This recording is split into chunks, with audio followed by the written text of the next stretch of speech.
باب في السهو وسجود السهو في الصلاة سنة فللنقصان سجدتان قبل السلام بعد تمام التشهدين يزيد بعدهما تشهدا آخر والزيادة سجدتان بعد السلام يتشهد بعدهما ويسلم تسليمة أخرى. The prostration of forgetfulness in the prayer is a sunnah. Should it be due to omission, then it is performed by two prostrations before the salam upon completion of the two tashahhuds. One should add an extra tashahhud after the prostrations.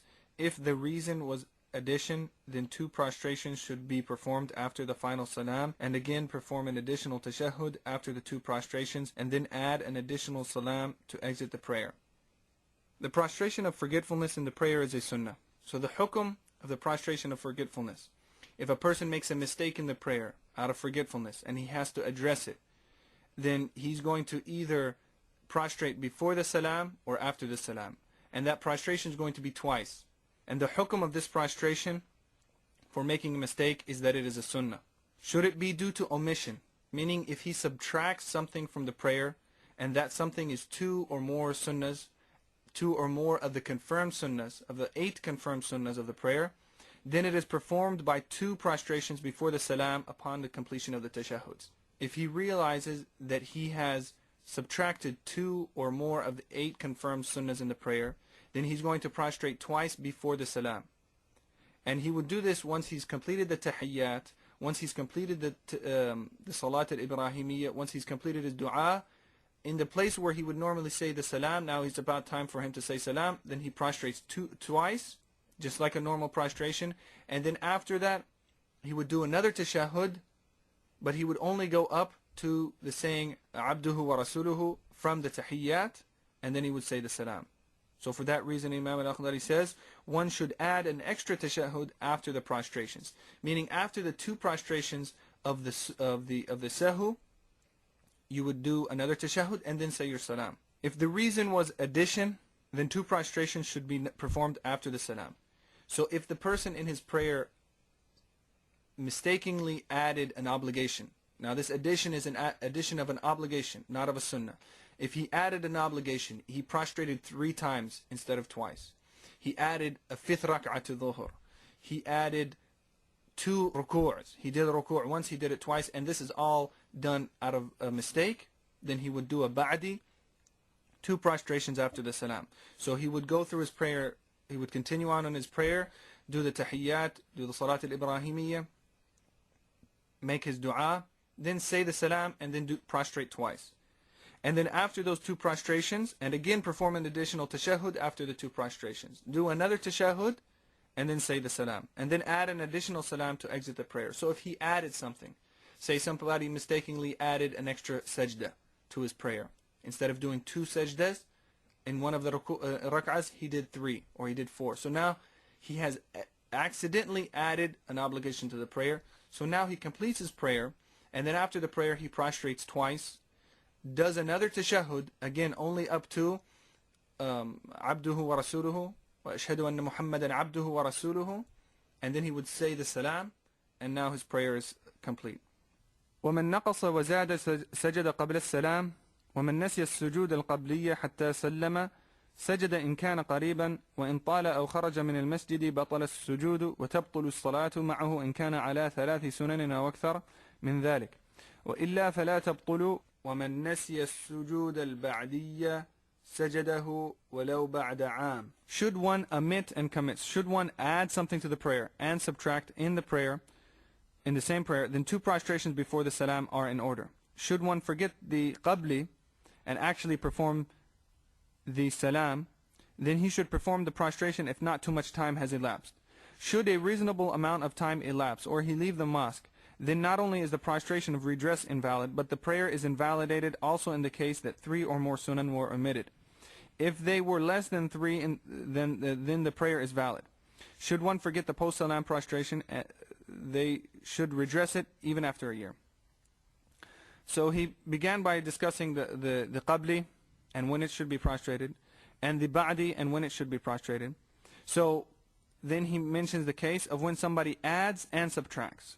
So should somebody add and subtract in the same prayer, then 2 prostrations before the salam in order. So if somebody does something in the prayer that requires a qabli, and he also does something that requires a ba'di, then the subtraction would override the addition, and he would do a qabli, a pre-salam prostration, and it would suffice for both prostrations. Should one forget the qabli and then perform the salam, then he should perform the prostration if not too much time has elapsed. So the qabli is called a qabli because it's done before the salam. You're prostrating before the salam for the subtraction. If a person owes the qabli and he forgets to do it, and he says assalamu alaikum, and then he realizes he needs to prostrate a qabli, then if not too much time has elapsed, or if he hasn't left the masjid, then he goes ahead and prostrates the qabli, and his prayer is sound. And not too much time, when it says not too much time, the fuqaha did not give an exact definition. They would say just by what the urf, by what the custom dictates, is something not long. So if a person has just said assalamu alaikum, began his dhikr after the prayer, and just very close afterwards he realizes it, he goes ahead and prostrates. Whereas if now he's finished his dhikr, or he began talking to somebody, or if he left his masjid, then that would be a reasonable, a large amount of time. So if he says assalamu alaikum, then remembers to do the qabli, and it's still close by, he hasn't, a long time has not passed, then he can prostrate the qabli. Whereas should a reasonable amount of time elapse, or he leave the mosque, then not only is the prostration of redress invalid, but the prayer is invalid also in the case that 3 or more sunan were omitted. So if a long time does pass, then he cannot prostrate the qabli. It's invalidated. But his prayer may or may not be invalidated. He says that in the case that 3 or more sunan were omitted, then the prayer would be invalid. So if a person left 3 of the confirmed sunnahs of the prayer, then he has to prostrate the qabli.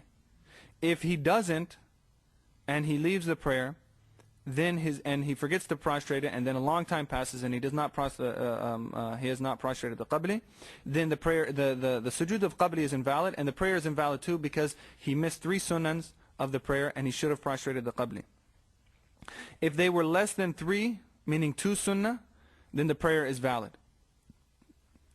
So if a person missed 2 sunnahs of the prayer and owed a qabli, and he forgot to prostrate it, and then he said assalamu alaikum, and a long time passed, then the prostration of the qabli is invalid. He can't go back and make it up, but the prayer is valid. And he's going to mention if it's only 1 sunnah, then there's no prostration. So a person's either in his prayer going to miss 1 sunnah, 2 sunnahs, or 3 sunnahs. If he misses 1 sunnah, there's no qabli. If he misses 2 sunnahs, there's a qabli, but if he forgets to do it, his prayer is valid. And if he misses 3 sunnahs, then he has to do the qabli, and if he forgets to do it and a long time passes after the salam, then his prayer is invalid. Should one forget the ba'di, the post-salam prostration, that should be redressed even after a year. So if a person does something, adds something to the prayer, and now he's required to prostrate a ba'di, but he forgets to do it after the salam, then no matter how long passes after that, he still prostrates the ba'di. So the prayer is valid, and as soon as he remembers it, he makes sure that he's in a state of purity. He's facing the qibla from a seated position. He says Allahu Akbar, and he goes into the prostration. Allahu Akbar, comes out and does 2 salams, and then a tashahhud, and then he says assalamu alaikum.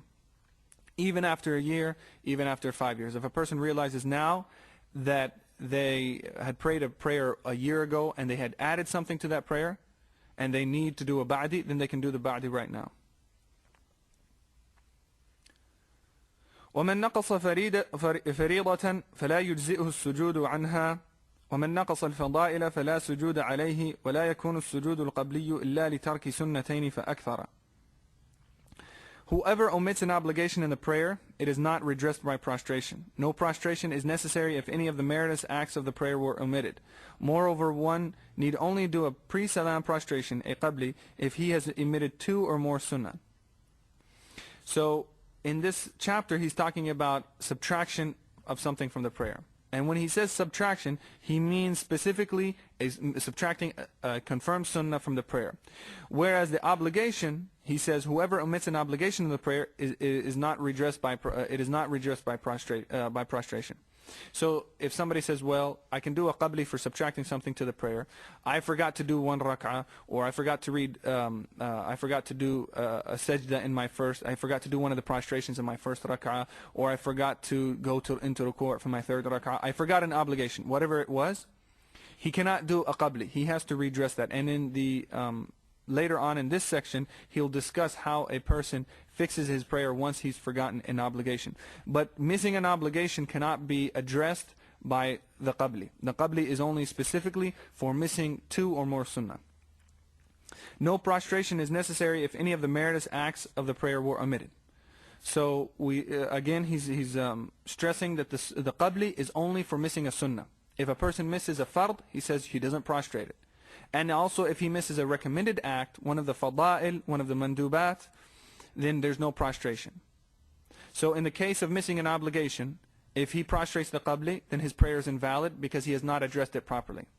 And in the case of missing a mandub action, a recommended action, if he prostrates the qabli, then his prayer is invalid because his addition of this qabli to the prayer is as if he's added a pillar, which is the prostration is a pillar. So by now adding a qabli to the prayer, 2 prostrations, he's added something to the prayer that's not supposed to be there, and so that invalidates the prayer. Because any addition to the prayer of a pillar, whether it's if it's intentional or if it's done out of ignorance, then it would invalidate the prayer. So this section is only talking about the chapter of forgetfulness. A person forgets something from his prayer, forgets and adds something, then he can address it. But if he intentionally adds an extra rak'ah or an extra sajda, or if he intentionally subtracts an obligation, then his prayer is invalid. Here we're specifically talking about missing something due to forgetfulness. Moreover, one need only do a pre-salam prostration if he has omitted 2 or more sunnah. So if a person has omitted 2 or more sunnahs, that's the case where he would do a qabli.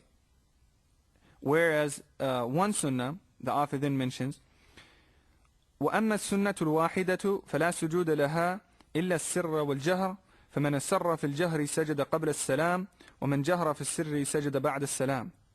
As for the omission of one sunnah, then there is no prostration required. So if a person misses one sunnah, he misses one Sami' Allahu liman hamida, he misses one Allahu Akbar when going into ruku' or sujood or so forth. If he only missed one, then there's no prostration required. And if he does do a prostration, then his prayer is invalid. If he misses 2 or more, that's where he does the qabli. But there's one exception to this rule, and that is unless it was either reciting silently for a vocal prayer or vocally for a silent prayer. Thus, should one recite silently for a vocal prayer, he needs to prostrate before the salam, whereas if he was vocal for a silent prayer, then he needs to prostrate after the salam. So, as he mentioned in the section on the sunnah of the prayer, one of the sunnahs of the prayer is in the recitation of the Fatiha and the recitation of the surah, reciting out loud where appropriate and silently where appropriate is considered a sunnah of the prayer. So in reading a surah, reading the surah is a sunnah. Reading it while standing is a sunnah, and reading it out loud at night and where appropriate and silently where appropriate is also a sunnah. So if somebody switches those around, if he forgets and recites out loud in Dhuhr or Asr, or he recites silently in Maghrib or Isha, then he would address that with a prostration. So this is the only case where if a person misses one sunnah, then he would prostrate. So if he was vocal for a silent prayer, then he would. Thus should one recite silently for a vocal prayer, he needs to prostrate before the salam. So if he recites silently for a vocal prayer, he's praying Maghrib or Isha or the Subh prayer, and he recites silently. He should have been reciting out loud, but he recited silently. In that case, he would prostrate before the salam. He would prostrate a qabli, because it's as if he's subtracted something from the prayer. Whereas if he was vocal for a silent prayer, then he needs to prostrate after the salam. If he was vocal for a silent prayer, like in Dhuhr or Asr, or in the last 2 rak'ahs of Isha, he should have been reciting silently, but he forgot and he recited out loud. So in that case, it's as if he's added something and he would do a ba'di. Now this is where he talks about reciting silently for a vocal prayer. This is if he's reciting so silently that he can't even hear himself. Whereas if he can hear himself, then there would be no prostration for that. ومن تكلم ساهيا سجد بعد السلام ومن سلم من ركعتين ساهيا سجد بعد السلام ومن زاد في الصلاة ركعة أو ركعتين سجد بعد السلام ومن زاد في الصلاة مثلها بطلت. Should one speak unwittingly in the prayer, then he would prostrate after the salam. Should one say salam after only 2 rak'ah, then he should prostrate after the salam. Should one perform 1 or 2 extra rak'ah, then he should prostrate after the salam. But should the extra rak'ah exceed the number of the rak'ah in the actual prayer, his prayer is invalidated. So if a person in the prayer speaks unwittingly, he accidentally says something. He sees somebody, his child is about to grab something from the stove, and he yells out at them, forgetting that he's in that he shouldn't speak. Or he sees somebody comes in and he talks to them just out of reflex. Or somebody greets him and he responds to the greeting out of reflex. He does this unwittingly, then he would prostrate after the salam. So his prayer is valid, but he would have to prostrate after the salam. Now if a person spoke intentionally, then his prayer would be invalid. So this is only specifically talking about a person that speaks unwittingly in the prayer. Now in the case that I mentioned about, say a parent sees their child about to do something, they're about to walk down the stairs and they fear that they might fall, or they're about to grab something from the stove, or somebody's about to steal their money, then in those situations where a person fears loss of life, or loss of somebody's health, or loss of wealth, then in those situations he has to leave the prayer. So he would speak and he leaves the prayer and he saves that person, saves that wealth, but his prayer is invalid. So this is if a person speaks unwittingly in the prayer, even if it's only 1 letter, he would prostrate after the salam. Should one perform 1 or 2 extra rak'ah, then he should prostrate after the salam. If a person is in prayer and he forgets how many he forgets and he keeps praying, and then he realizes he has now added 1 complete rak'ah, or he's added 2 complete rak'ahs, then in that case, if it was done unintentionally, he prostrates after the salam because it's an addition. Also right before that he mentioned, should one say salam after only 2 rak'ah, then he should prostrate after the salam. So he gives the example of a person saying salam after 2 rak'ah, and this would be from, say, Maghrib or Isha or Dhuhr prayer, or in Subh if he says salam after 1 rak'ah. The point is he says assalamu alaikum, he leaves the prayer before his prayer is actually complete. If this was done unintentionally, he just sat down and he said assalamu alaikum, and then he realized that he has left the prayer and he has not completed it, then what he would do from that seated position, he would say Allahu Akbar to go back into the prayer, and then he would stand up and complete his prayer, however many rak'ahs he owes. And then after the prayer, after he says assalamu alaikum, now he does a ba'di. He does a post-salam prostration because of the addition of the salam and the takbir. Because he left the prayer, so he did assalamu alaikum, and then he had to come back in, he had to do another takbir of ihram, an opening takbir to get back into the prayer. So now he's added those 2 things to the prayer, so for that he would prostrate after the prayer. If he prostrates intentionally after realizing that his prayer is not complete, then his prayer is invalid. So this is only specifically talking about a person that prostrates before completing the prayer, and he does it unintentionally. So back to if a person adds 1 or 2 rak'ahs to the prayer, then he would prostrate after the salam. But should the extra rak'ah exceed the number of rak'ah in the actual prayer, his prayer is invalid. So if he unintentionally adds the same amount of the prayer to the prayer, then his prayer is invalid. So in Dhuhr prayer, for example, if he keeps praying and then he realizes that he has now prayed 8 rak'ahs, he has doubled the amount of the prayer, then his prayer is invalid. Or in the Subh prayer, he now realizes he's prayed 4 rak'ahs, then his prayer is invalid. So in the case of adding 1 or 2 rak'ahs to Dhuhr, or 3 rak'ahs, unintentionally, he would prostrate after the salam. But if he goes now and adds the same number of the prayer to the prayer, unintentionally, then his prayer would be invalid. ومن شك في كمال صلاته أتى بما شك فيه والشك في النقصان كتحققه فمن شك في ركعة أو سجدة أتى بها وسجد بعد السلام وإن شك في السلام سلم إن كان قريبا ولا سجود عليه وإن طال بطلت صلاته Whoever doubts whether he has completed his prayer or not should perform what he doubts. This is based on the principle that doubt about omission is like confirming it. Thus, whomever doubts whether he has performed a rak'ah or prostration, he should perform the rak'ah and then prostrate after the salam. Should he have doubt about the final salam itself, then he should say it if not much time has elapsed and there is no prostration binding. On the other hand, should time elapse, then the prayer is not valid. Whoever doubts whether he has completed his prayer or not should perform what he doubts. So if a person's in the prayer and now they have shak, which is doubt, they don't know, have I prayed 3 rak'ahs for dhuhr or have I prayed 2? He performs what he doubts and completes it. And this is based on the principle that that anything about the doubt about omission is like confirming it. So if a person doubts, he says, now he's praying, he's standing, he says, I don't know, this might be the last rak'ah of dhuhr, or this might be the 3rd rak'ah. Because he has doubt, he considers that it's like, he considers like he has confirmed it. He has confirmed that he is in the 3rd rak'ah. But because he has now doubt about this 4th rak'ah, he considers that it's not there. So then he adds another rak'ah, and then after the salam he would prostrate a ba'di because of the possibility of addition. Because in reality he might have really prayed 4 and then added another one, and thus making the prayer a 5 rak'ah prayer. But there's also the chance that he did really just pray 3 and now he added 1, so there's 4. So it's either 4 or 5. He either added something or he didn't, but because he has doubt about that, he would prostrate after the salam. And if he, in this situation, if he doubts about the completion of his prayer and says assalamu alaikum, his prayer is invalid and he has to start it all over again. So before he completes the prayer, he has to be sure, absolutely sure, that he's performed every rak'ah and every obligation of this prayer. And if he has doubt about missing any of those things, then he should address that.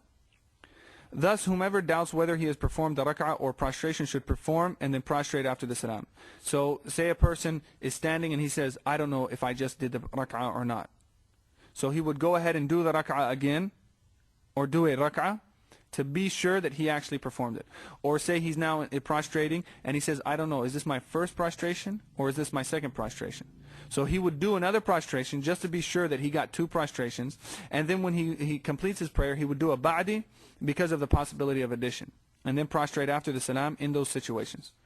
Should he have doubt about the final salam itself, then he should say it if not much time has elapsed and there's no prostration binding. If a person is at the end of his prayer and now he's doing his dhikr, for example, he believes to have left his prayer, and then he has doubt, did I even say assalamu alaikum? He doesn't know whether or not he actually left the prayer. So in that case, if not much time has elapsed, then he would just say assalamu alaikum and there's no prostration binding. On the other hand, should time elapse, then the prayer is not valid. So if a person now a long time has passed, and now he thinks, he says, I doubt whether I actually said assalamu alaikum to leave this prayer. He thinks that he just finished his tashahhud and then started doing his dhikr or started moving on to the next something else, and he didn't do the salam. So if it's close by, if not much time has elapsed, he goes ahead and prostrates. He says assalamu alaikum and he does not prostrate. And if a long time has passed, then his prayer is invalid. On the other hand, should time elapse, then the prayer is not valid. So now in these few lines, he was discussing the situations where a person has doubt about the prayer, and this is the shak. And so immediately after, he's going to discuss the section of waswasa, which is constant doubt, because a person has to realize the difference between doubt that must be addressed and constant doubt or just whisperings that have to be left. So he says, وَالْمُوَسْوِسُ يَتْرُكُ الْوَسْوَسَةَ مِنْ قَلْبِهِ وَلَا يَأْتِي بِمَا شَكَّ فِيهِ وَلَكِنْ يَسْجُدُ بَعْدَ السَّلَامِ سَوَاءٌ شَكَّ فِي زِيَادَةٍ أَوْ نُقْصَانٍ وَمَنْ جَهَرَ فِي الْقُنُوتِ فَلَا سُجُودَ عَلَيْهِ وَلَكِنَّهُ يُكْرَهُ عَمْدُهُ. On the other hand, should or as for the one afflicted with constant doubt, he should ignore the compulsive thoughts of his heart and not perform what he has doubt about, but rather prostrate after the salam, whether it is omission or commission that he has doubts about. So if a person has shak, doubt, all the time about his prayer, every single day, at least once a day, he has doubt. That person now is considered a muwaswis, somebody afflicted with constant doubt, and so for him, it's incumbent for him to leave that doubt and not address it. But what he would do when experiencing that doubt, he would prostrate after the salam, but not because of maybe missing, adding or subtracting something from the prayer, but to do it to spite the shaitan, to spite the devil, because those whisperings in his prayer are from the devil, and so he would leave them, and then he would prostrate to spite the shaitan. So if a person once in a while forgets that he forgot, he says, he doubts, he says, I might have added something or I might have subtracted, then he addresses it.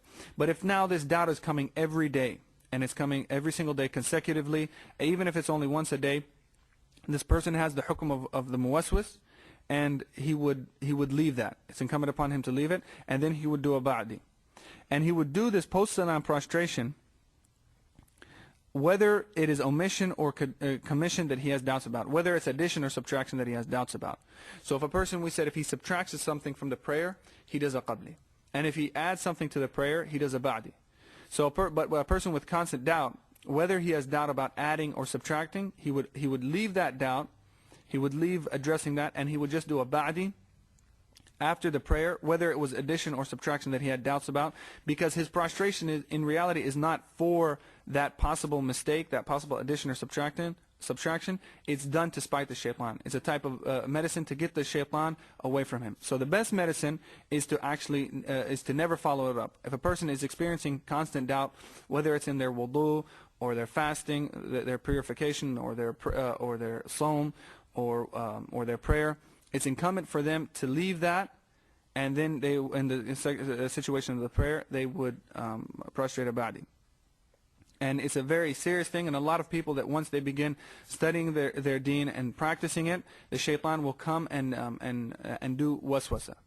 If it's a little bit at first, then there's no problem as long as he gets it away. But if he allows it to grow, then it could actually be problematic, because the shaitan is trying to work to his iman, to his aqidah, to do whisperings about his aqidah through these things. Because the shaitan, he knows that he can't go to the average Muslim and go straight to his beliefs and then tamper with his beliefs. So he has to work his way up, starting at the purification, going through the prayer to the fasting and so on, until he gets to his faith, and begins doing waswasa to him, whisperings about his aqidah. So for that reason, the ulama said that it's incumbent, as soon as a person realizes that they're having waswasa, to leave it. وَمَنْ جَهَرَ فِي الْقُنُوتِ فَلَا سُجُودَ عَلَيْهِ وَلَكِنَّهُ يُكْرَهُ عَمْدُهُ وَمَنْ زَادَ السُّورَةَ في الركعتين الأخيرتين فَلَا سُجُودَ عَلَيْهِ. Should one perform the qunut prayer out loud, there is no prostration for this, but it is disliked should it be done intentionally. So the qunut prayer, which he stated in the section of the recommended actions of the prayer, is a recommended act. If a person does it out loud, then there's no prostration for this, because the qunut, it's recommended that it be done silently. But if a person reads the qunut out loud, he shouldn't figure, well, I've now read vocally where I should have been silent, so I'm going to do a ba'di.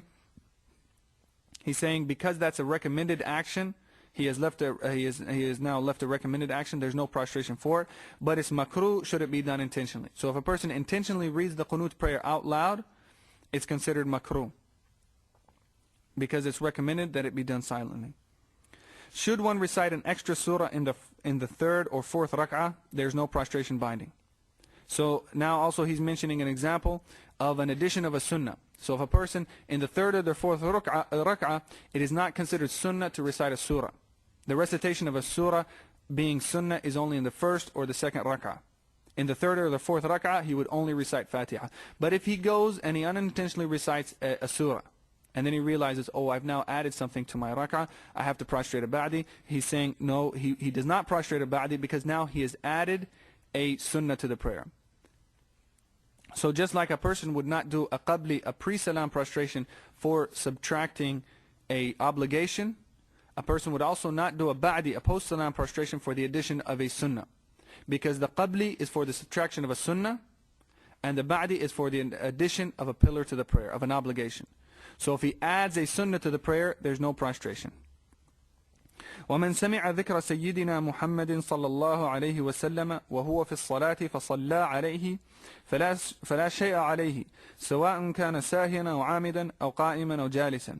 ومن قرأ سورتين فأكثر في ركعة واحدة أو خرج من سورة إلى سورة أو ركع قبل تمام السورة فلا شيء عليه في جميع ذلك ومن أشار في صلاته بيده أو رأسه فلا شيء عليه. Should one recite an extra surah in the third or fourth rak'ah, there's no prostration binding. Whoever hears the name of our Master Muhammad sallallahu alaihi wasallam in prayer and invokes blessings upon him, there is no harm in that and nothing binding, whether he does this wittingly or unwittingly, standing or sitting. Whoever recites 2 or more surah in one rak'ah, or moves from one surah to another, or performs ruku' before completing the surah, then nothing is binding upon him for any of that. Whoever makes some signal with his hand or head, then there is no harm in that. So whoever hears the name of the Prophet ﷺ in his prayer and invokes blessings upon him, there's no harm in that.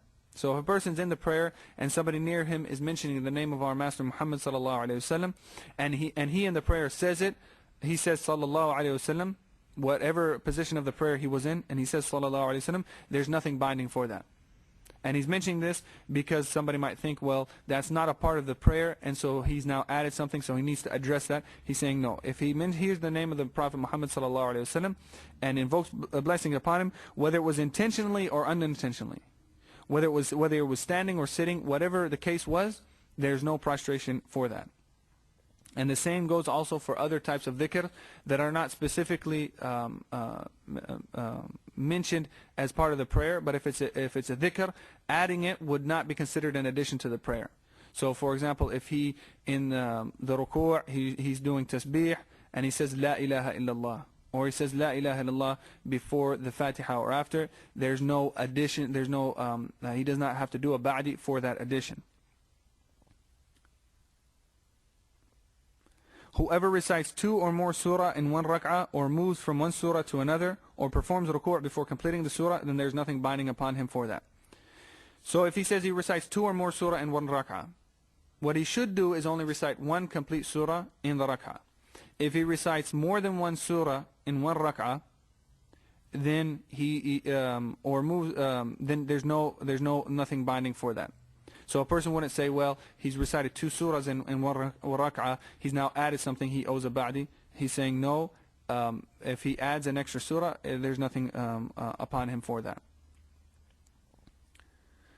Or if he moves from one surah to another, if in the middle of one surah he stops and then he goes to another surah, also in that situation, there's nothing binding upon that. Or he performs ruku' before completing the surah. So before completing the surah, he does not, before completing the surah, he does ruku'. Later on in the prayer, he shouldn't say, well, I've now subtracted a part of my sunnah, so I have to do a qabli. He's saying if those are the cases, there's nothing binding upon him for that, because when he says that the prostration of qabli is for missing a sunnah, if he didn't read the surah at all, then that would be considered a subtraction that he should address. But if he reads at least 1 ayah from the surah, he has completed the sunnah of reciting the surah. It's recommended to complete the surah, and he shouldn't recite 2 or more surahs, and he shouldn't recite more than 1 surah in one rak'ah. But if he does do that, if he stops in the middle of a surah and goes to another one, or if he in the middle of the surah he does ruku', there's nothing binding upon that, because he has completed the sunnah by reciting 1 ayah, and completion of the surah is recommended. So if he doesn't do that recommended act, we don't say, well, he subtracted something, now he has to do a qabli. Whoever makes some signal with his hand or head, there is no harm in that. So if a person's in the prayer and he wants to get a message across to somebody and he nods with his head, or he points with his hand, somebody's looking for something and he points to it, then there's no harm in that, and there's no prostration owed. ومن كرر الفاتحة ساهيا سجد بعد السلام وإن كان عامدا فالظاهر البطلان ومن تذكر السورة بعد انحنائه إلى الركوع فلا يرجع إليها. Whoever unwittingly recites the Fatiha twice in the same rak'ah owes a prostration after the salam. Whereas if it was done intentionally, then it would appear the prayer is invalid. Should one remember omitting the surah after he has begun to go into ruku', then in that case he should not return to it. So whoever unwittingly recites the Fatiha twice in the same rak'ah owes a prostration after the salam. So if a person recites Fatiha and then accidentally recites it again, Once he realizes that he's recited now Fatiha twice, after the prayer he would do a ba'di, because now he has added something that is a pillar to the prayer, and so he would do a ba'di for it. So after getting done saying, if he recites, if he repeats a surah, or if he recites 2 surahs, there's no prostration, because that's not he's not adding an obligation. But in the case of the Fatiha, since it is an obligation, if he recites it twice unwittingly, then he would do a ba'di. Whereas if it was done intentionally, then it would appear the prayer is invalid. So here Imam al-Akhdari says, if a person recites the Fatiha intentionally, his prayer is invalid. He just mentioned that if a person recites it unwittingly, he does a ba'di. But if he does it intentionally, then it's as if he's now intentionally added a pillar to the prayer, and the prayer is invalid. The dominant opinion, though, is that in the case of intentional recitation of the Fatiha, his prayer is valid. Other pillars of the prayer, if they're done intentionally, it would invalidate it. But in the case of the Fatiha, if it was recited intentionally twice, it would not invalidate the prayer. Should one remember omitting the surah after he's begun to do ruku', then in that case, he should not return to it.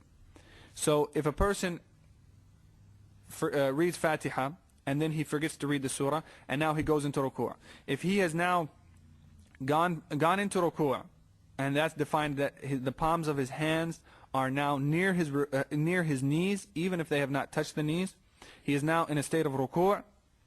So he would not stand back up, because by standing back up, it's as if he's adding an addition to an obligation to the prayer, and that obligation is rising from the ruku' is one of the obligations. So if he goes into the ruku' and then now comes back up and then goes in, it's going to be as if he's now added an obligation to the prayer. So he would not return to it, and then he would address it at the end of the prayer by prostrating a qabli for missing that surah. Whereas if a person has not fully gone into his ruku', has just bent his back slightly and has put his hand down, but the palms have not reached the knees or near the knees, then at that point he would go back, he would stand back up and then complete the surah. ومن تذكر السر أو الجهر قبل الركوع أعاد القراءة، فإن كان ذلك في السورة وحدها أعادها ولا سجود عليه، وإن كان في الفاتحة أعادها وسجد بعد السلام، وإن فات بالركوع سجد لترك الجهر قبل السلام ولترك السر بعد السلام، سواء كان من الفاتحة أو السورة وحدها. However, if he misses one of them due to ruku', then he should prostrate for praying silently in a vocal part before the salam, and for reciting out loud in a silent prayer after the salam. This is true whether it was the Fatiha or the surah alone. So he said that if he realized the mistake in the recitation before going into ruku', then he would address it. He would repeat it silently where appropriate, and he would repeat it vocally where appropriate. But say he goes into ruku' now, and he realized that he recited it improperly, then he would not go back to it, and he would prostrate. If he had recited it out loud where it should have been silently, then he does a ba'di. And if he recited silently where it should have been where it should have been out loud, then he would do it. He would do a qabli, because now subtracted. So if in dhuhr prayer he recites the surah or the Fatiha, one of them or both of them, he recites them out loud, and he doesn't realize it until after going into ruku', then he would continue his prayer and prostrate a ba'di after the salam, because it's as if he's added something to the prayer. Or, for example, in the case of Maghrib, if he's recited silently in either the Fatiha or the surah or both of them, and he does not realize that until after he's gone into ruku', then he continues on in his prayer, and then he would prostrate before the salam, a qabli, because of the subtraction.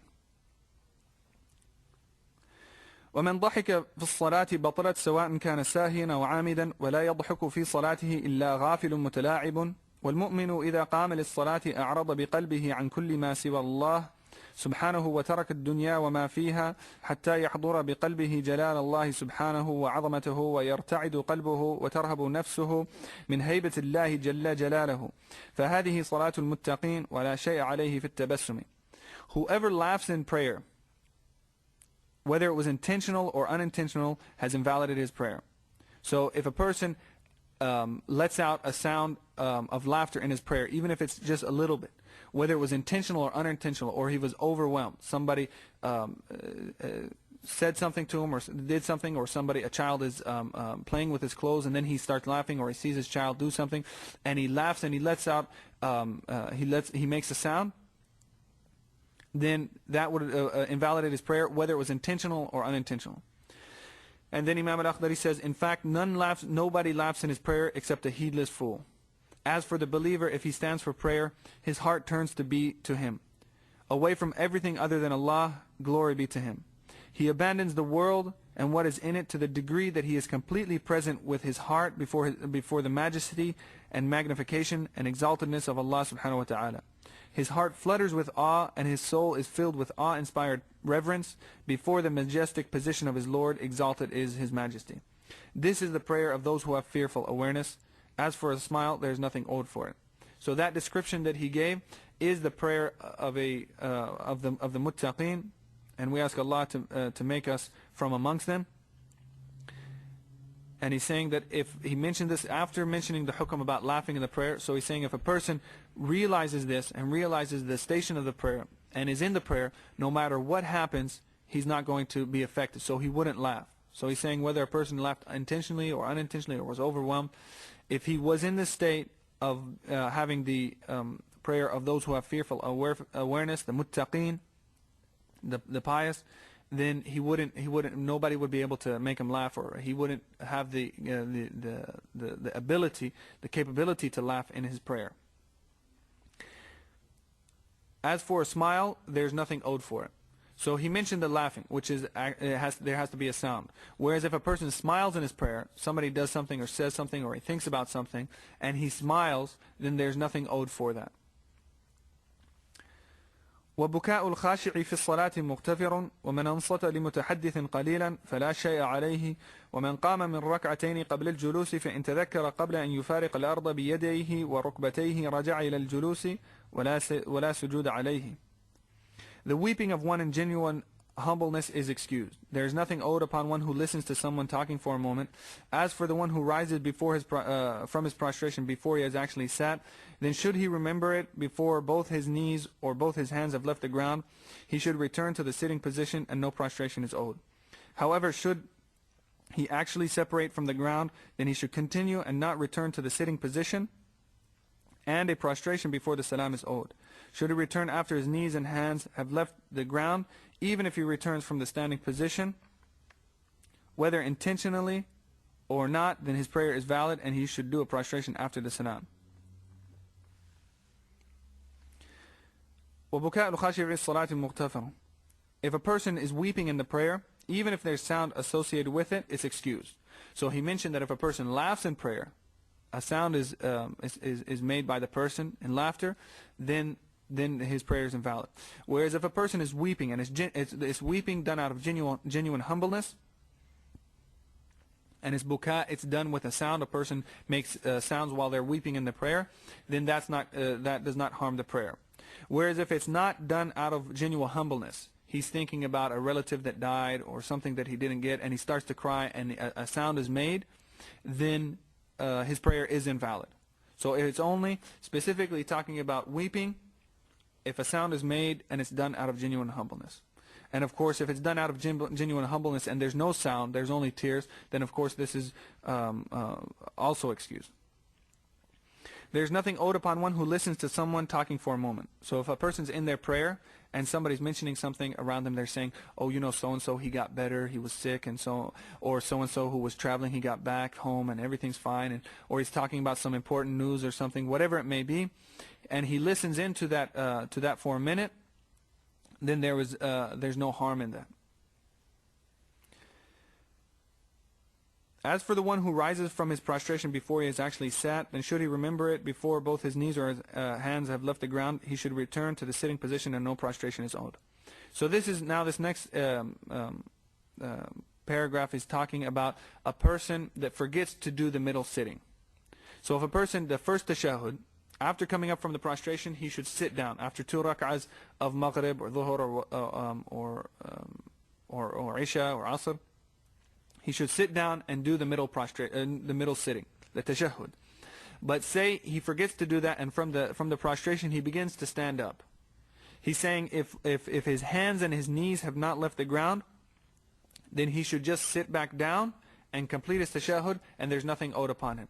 So he wouldn't have to say, well, I almost stood up and now I sat down, so I've added something to the prayer. He's saying, no, that's not considered an addition that would require a ba'di, a prostration after the salam. So if either one of his hands are on the ground or one of his knees, one of those four things, the two hands or the two knees, as long as one of them is still on the ground, then he sits back down and there's nothing owed. However, should he actually separate from the ground, then he should continue and not return to the sitting position, and a prostration before the salam is owed.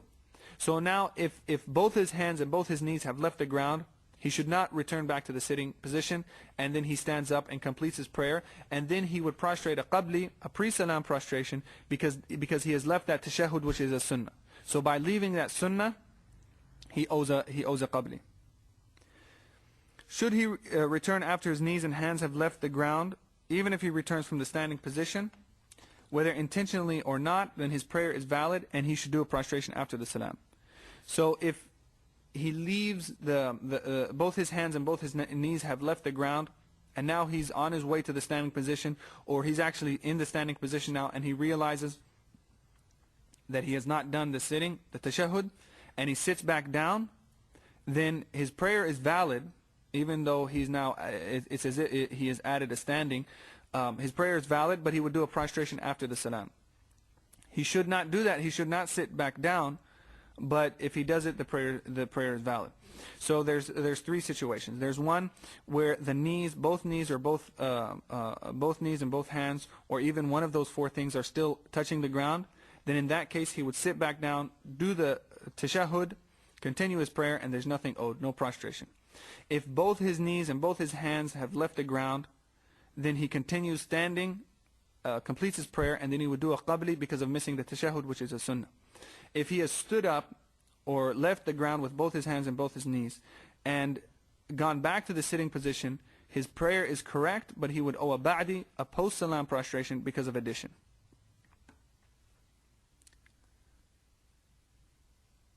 ومن نفخ في صلاته ساهيا سجد بعد السلام وإن كان عامدا بطلت صلاته.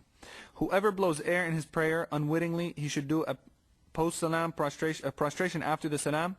If it was intentional, his prayer is invalid. So if a person blows air, he blows air with his mouth, then if it's done unwittingly, then he would do a ba'di.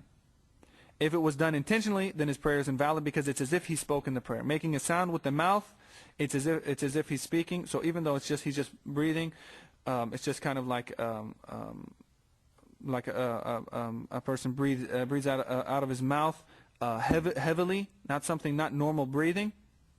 Then that would invalidate his prayer if it was done intentionally, and if it was done unintentionally, he would do a ba'di. Where if it's breathing, he breathed heavily out of his nose, then that would not harm the prayer. ومن عطس في صلاته فلا يشتغل بالحمد ولا يرد على من شمته ولا يشمت عاطسا فإن حمد الله فلا شيء عليه ومن تثاءب في الصلاة سدفاه ولا ينفث إلا في ثوبه من غير إخراج حروف. If one sneezes during his prayer, he should not engage himself in praise, nor should he respond to someone who blesses him, nor should he bless someone who sneezes. However, if he does praise Allah, there is nothing owing upon him.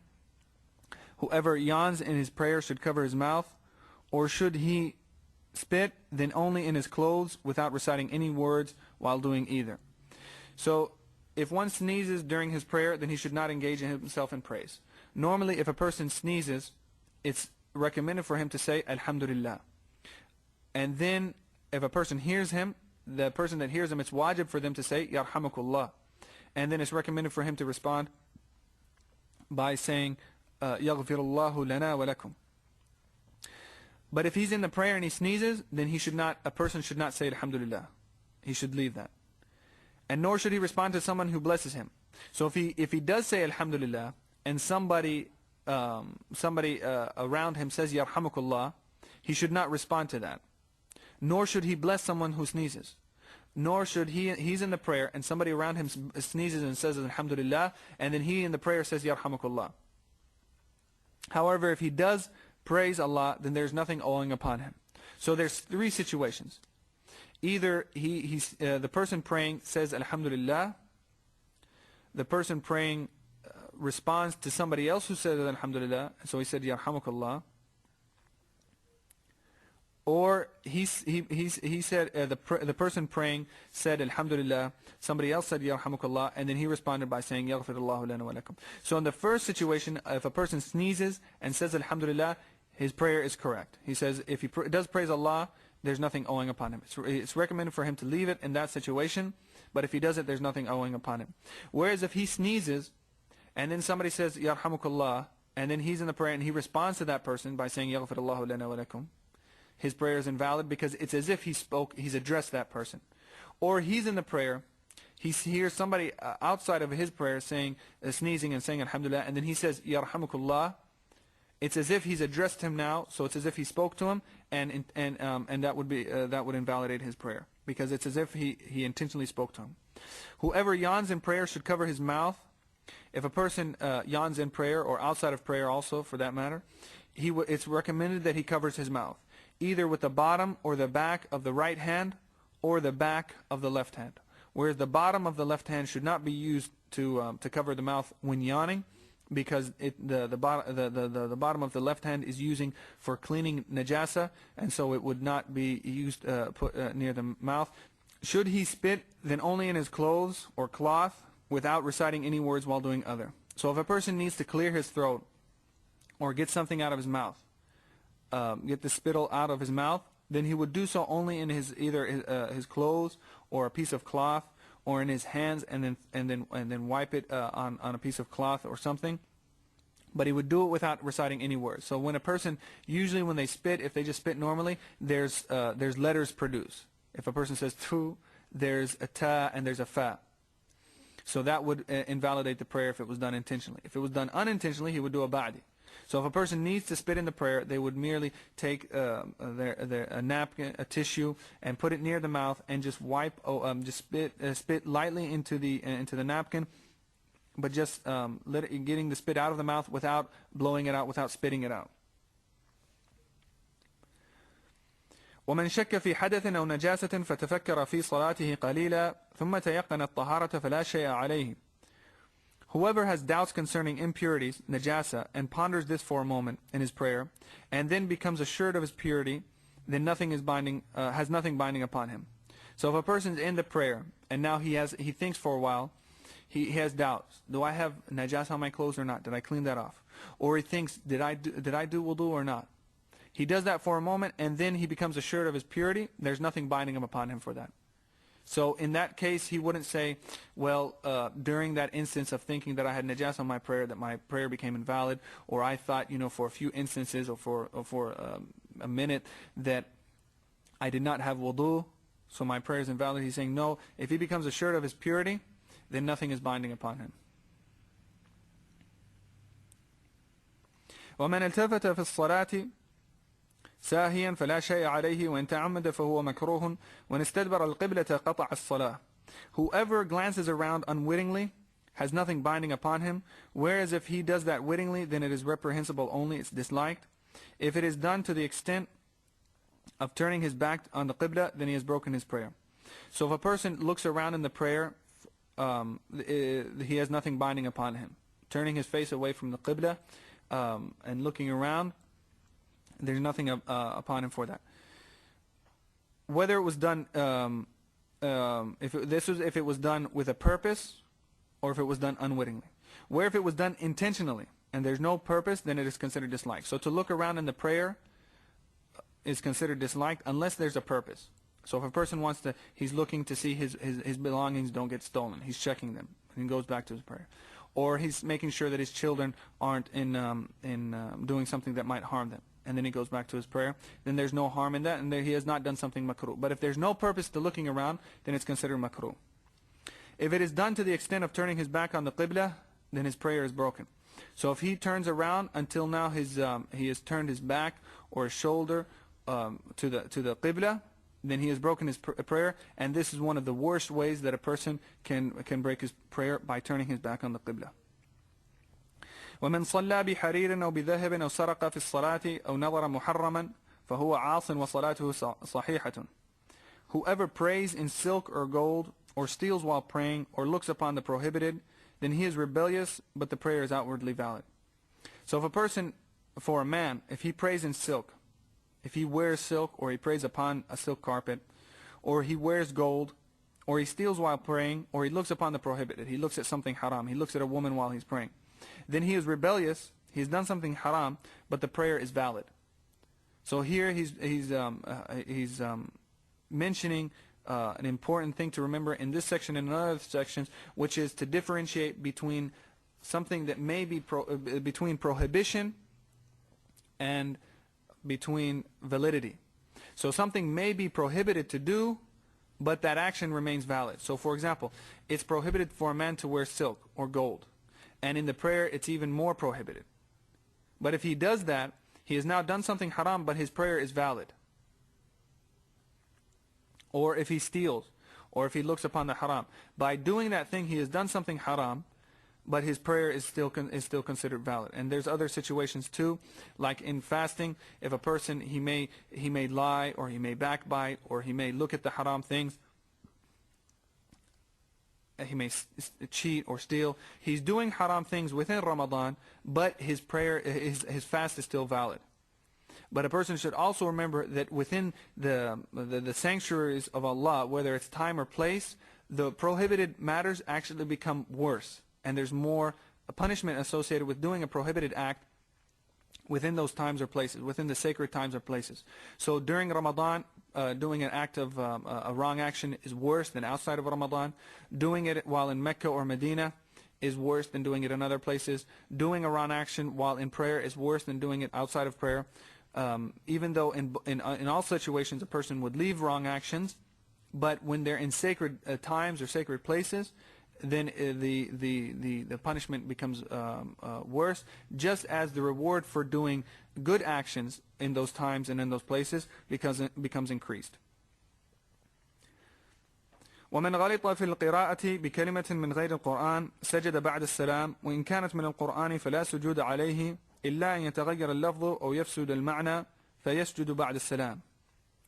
Whoever makes a mistake in a word that is not from the Quran owes a prostration after the salam. If it is from the Quran, then he owes nothing as long as he has not changed its wording or corrupted its meaning. In that case, he should prostrate after the salam. Whoever makes a mistake in a word that is not from the Quran owes a prostration after the salam. So if a person is reciting in the Quran, and then during his recitation of the Fatiha or during his recitation of the surah, he accidentally says a word that's totally not from the Quran. He's reciting Fatiha, and in the middle of Fatiha he begins reciting the tashahhud. Or he says something that's not even, he just starts, he accidentally says something else in another Arabic word within that recitation. He would have to do a prostration after the salam, a ba'di for that. If it is from the Quran, then he owes nothing as long as he has not changed its wording or corrupted its meaning. In that case, he should prostrate from after the salam. So if he's in the midst of reciting Quran, and he brings in a word and puts it in its improper place, but that word is from the Quran, then there's nothing owed upon him. So if he's reading Fatiha and accidentally he recites a portion of Qul Huwallahu Ahad, he recites a portion of Ikhlas, then that would not he would not owe anything for that. So if he brought in a word foreign to the Quran and recited it during the recitation of the Quran, then he would prostrate a ba'di. If he brought a word from the Quran and put it in another place of the Quran, then he would owe nothing, unless he changed the wording or corrupted its meaning. So if he changed the wording of the Quran, he's reciting the Quran and he makes a mistake in the wording. Instead of a kha, he says a ha. Instead of a ta, he says a tha. Instead of a sad, he says a sin. He makes a mistake in the wording or in the grammar of the Quran. So instead of if it's a ta with a fatha, he says it with a dhamma, and that changes the meaning. Then he would prostrate after the salam. Or he corrupted the meaning. He corrupted the meaning by changing the grammar of the word, like in the Fatiha, we says اهدنا الصراط المستقيم صراط الذين أنعمت عليهم. Here we're speaking to Allah. We're saying أنعمت عليهم. So there's a fatha on the ta because that's the ta that we're using when you speak to somebody. If he changes the fatha on the ta to a dhamma, and now says the ta with a dhamma, he's now changed the meaning to say, instead of saying, guide us to the straight path, اهدنا الصراط المستقيم صراط الذين أنعمت عليهم, the straight, guide us to the straight path, the path that you favored upon those. If he says أنعمت عليهم, that's you speaking to Allah. If he changes the ta, the fatha and the ta to a dhamma, now he's talking about himself. If he says that, now it changes the meaning to say the path that I have favored upon them. So now he has changed he's changed a fatha to a dhamma, but he has now changed the meaning of the word. So if he does that, he would go back and correct it, and then he would do a ba'di after the salam. Or he corrupted its meaning. He didn't change the word he didn't change anything in the word, and he kept the word intact, but now he brought it out of its place, and now it changes the meaning of the Quran. For example, if he's reciting in an ayah where Allah subhanahu wa ta'ala is talking about the people that do good actions, and for them is Jannah. And so instead of Jannah, he says fire. He says for the people that do good actions, for them is hellfire. Now the word nar was from the Quran, and he did not corrupt the way it was said, but now he's put it in a place that changes the meaning of that ayah. So in that case, he would prostrate after the salam.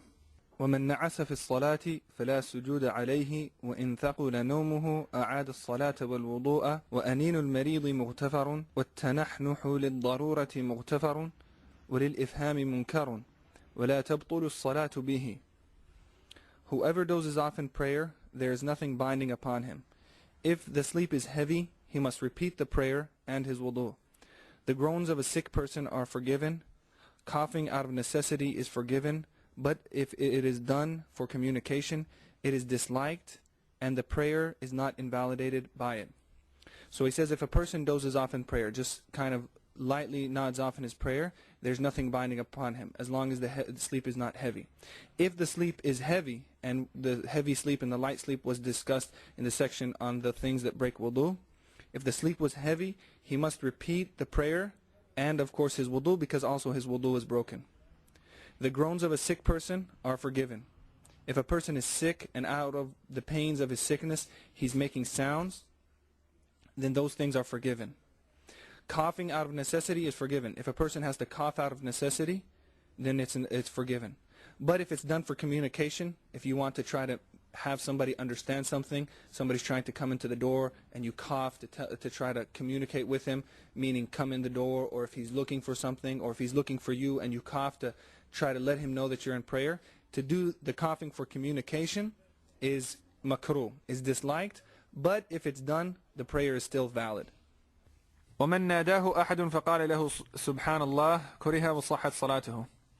If someone calls someone praying and he replies subhanallah, then this is reprehensible, but the prayer is sound. So Imam al-Akhdari here is saying that if a person is in the prayer and he wants to get a message to somebody calls him and he wants to make it clear to him that he's in prayer, or he's trying to show him, point to him something, and he's trying to get his attention, and so he says subhanallah, subhanallah in the prayer. He said this is reprehensible, but the prayer is sound.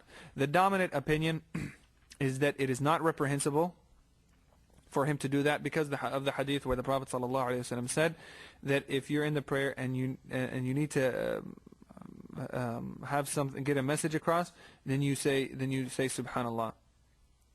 So he would do that if somebody's talking to him and he wants to tell him that he's in the prayer, or if he wants to get somebody's attention, he would say subhanallah, subhanallah, and it would not be makruh, and his prayer of course would be valid.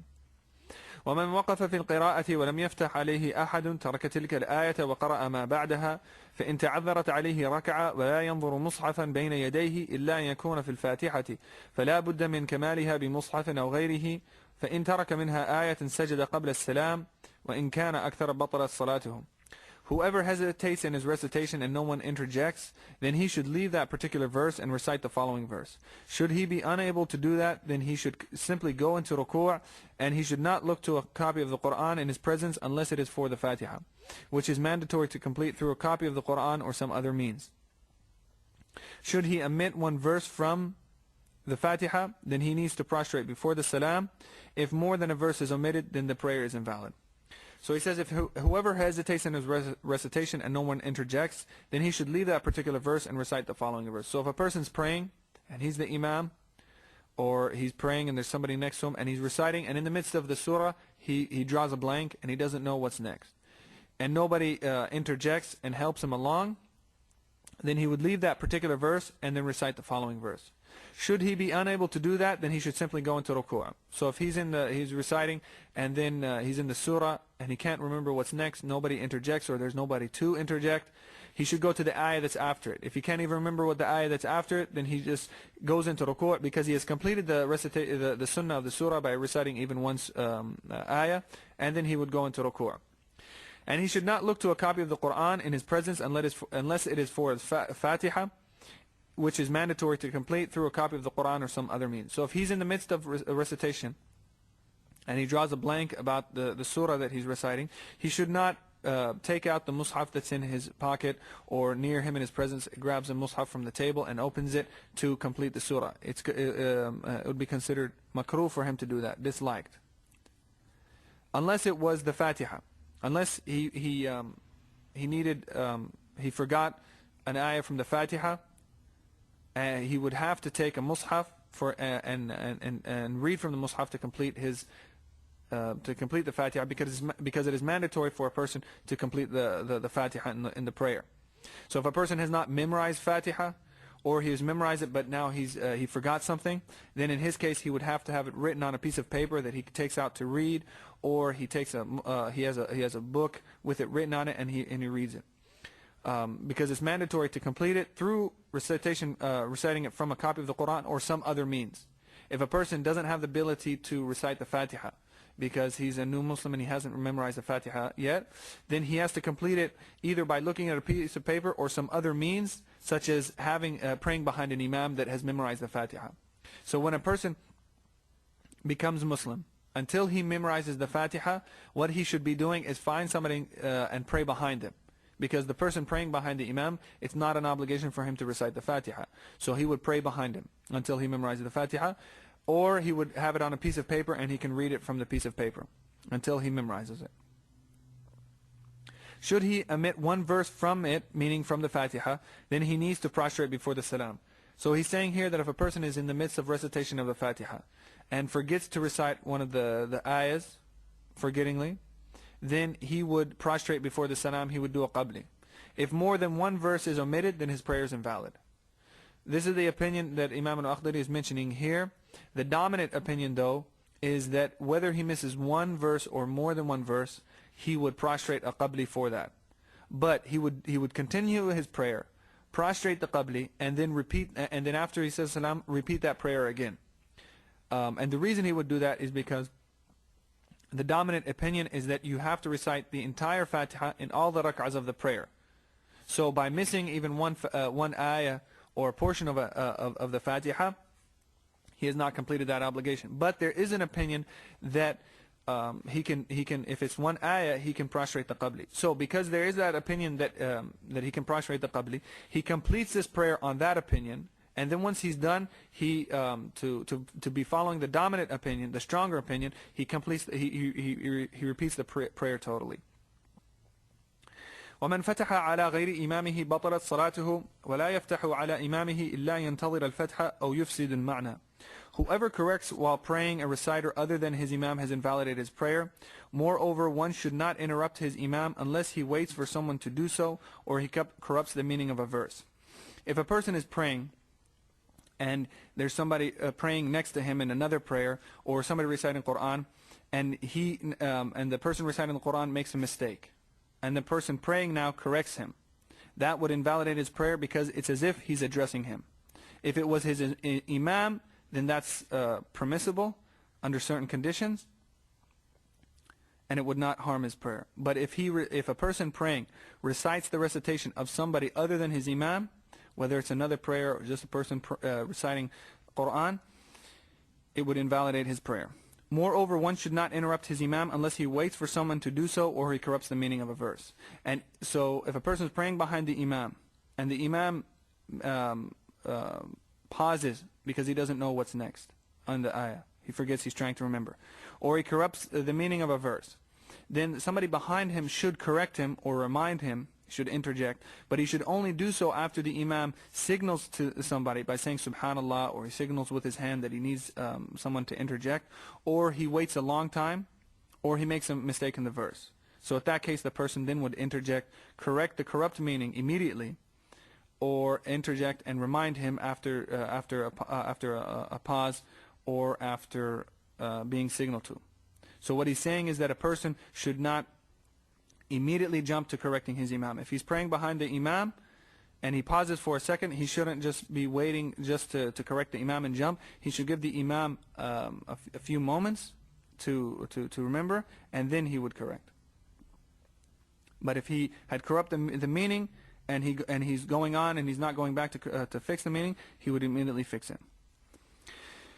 ومن جعل فكره قليلا في أمور الدنيا نقص ثوابه ولم تبطل صلاته. Whoever's mind wanders into worldly matters during the prayer, his reward diminishes, but his prayer is not invalidated. So if a person during the prayer thinks about matters of the dunya, or even thinks about matters of, say, fiqh, he's thinking about his studies, his deen studies, in the prayer, that would be makruh. It would be disliked, but it does not invalidate his prayer. So a person in his prayer should be thinking just on Yawm al-Qiyamah, on the matters of the grave, on the matters of the afterlife, things that would give him more humble submission to the prayer. He should not be thinking about matters of the dunya. ومن دفع الماشي بين يديه أو سجد على شق جبهته أو سجد على طية أو طيتين من عمامته فلا شيء عليه ولا شيء في غلبة القيء والقلس في الصلاة. Whoever prevents someone from walking in front of him, or prostrates on a part of his forehead, or one or two of his turban's fold, owes nothing. There's no harm in being overwhelmed by vomit or qalas during the prayer. So if a person walks in front of the prayer, and you stop him, you do not owe anything for doing that. A person wouldn't say, well, I've now done this extra action, it's an addition, I have to do a ba'di. He's saying, no, that's not an addition that would require a ba'di. And the person walking in front of you, it doesn't mean very much in front of you. It just means in the area that you're going to be prostrating and bowing in, that area around you, about 3 feet from you, just the area that you need to prostrate and bow in. That's the area that is haram for a person to walk in front of. If somebody walks in front of you, then just stick your hand out lightly and to push them away. If they keep coming, you become stern, but you don't get too much, to hit the person or to start fighting with them, because at that point you're now doing too much actions and it would invalidate your prayer. So if the person is being stubborn and refusing, then you just stop, and then they walk in front of you. It's a sin upon them for doing that. And you complete your prayer. If a person gets into an altercation because of that, now he's invalidated his prayer because he's done too much actions. Or prostrates on a part of his forehead, or one or two of his turban's fold, owes nothing. So in the section of the obligations of the prayer, it says one of the obligations is prostrating on a portion of the forehead, on his forehead. Now say a person just goes and prostrates on the side, on the right side of his forehead, or on the left side. He's saying that person owes nothing. The optimum thing is to have your head flat on the ground with as much of the forehead as you can from the middle part, and then going to the sides on the ground. But if a person turns his head slightly to the right or to the left and has one of the sides of his forehead on the ground, that's fine, as long as he has a portion of the forehead on the ground. Or one or two of his turban's folds. If a person prostrates on one or two of his turban's folds, then he owes nothing. Or if he has a cap and between the ground and his forehead is a cap, then he owes nothing. So as long as the barrier between his forehead and the ground, or the thing that he's prostrating on, is thin, one or two thin folds of a turban or a small cap, then he owes nothing. If it's too thick, if it's thicker than 2 folds, or if it's a thick cap, like a thick beanie or something, if he prostrates on that, then now it's as if there's a barrier between him and the ground, and so that prostration is not correct. There's no harm in being overwhelmed by vomit or qalas during the prayer. So if a person during the prayer he vomits, or he experiences qalas. Qalas is a sour type fluid that's in the stomach, which is sometimes called reflux. If that comes out during the person. Sometimes a person may burp and get a little bit of that bitter fluid in the mouth, then that would not invalidate the prayer. But the conditions of the vomit not invalidating the prayer are three. One, that it was not intentional. If he intentionally caused himself to vomit, then his prayer is invalid. Also, that when this vomit came out, he did not swallow any of it. So he spits it out into a napkin or puts it into, spits it on the side, but spits without making a sound, as was previously mentioned. And also that the vomit is pure. And the way it's known that it is pure is that it has not changed. If the vomit, if a person ate some food and then regurgitated it shortly thereafter, and it is not changed, then it's considered pure. As soon as it changes in the way it's smelling or the way it tastes, then that's now considered najasa. It's considered impure. So as soon as it gets into the mouth, then the person's prayer is invalid. So if he also that the vomit is a small amount. So it has to be a small amount. None is ingested. It has to be spit out, and also that it's pure. So it's pure, a small amount, and it's spit out. If he swallows it, if it's impure, meaning that it's changed, or if it's a large amount, it's filled up his mouth, then the prayer is invalid.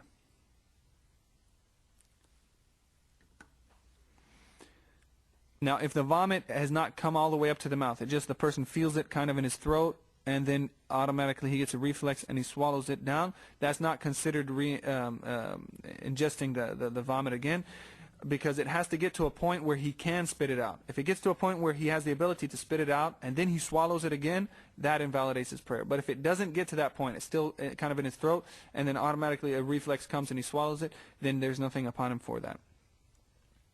وسهو المأموم يحمله الإمام إلا أن يكون من نقص الفريضة وإن سهى المأموم أو نعس أو زوحم عن الركوع وهو في غير الأولى فإن طمع في إدراك الإمام قبل رفعه من السجدة الثانية ركع ولحقه وإن لم يطمع ترك الركوع وتبع إمامه وقضى ركعة في موضعها بعد السلام.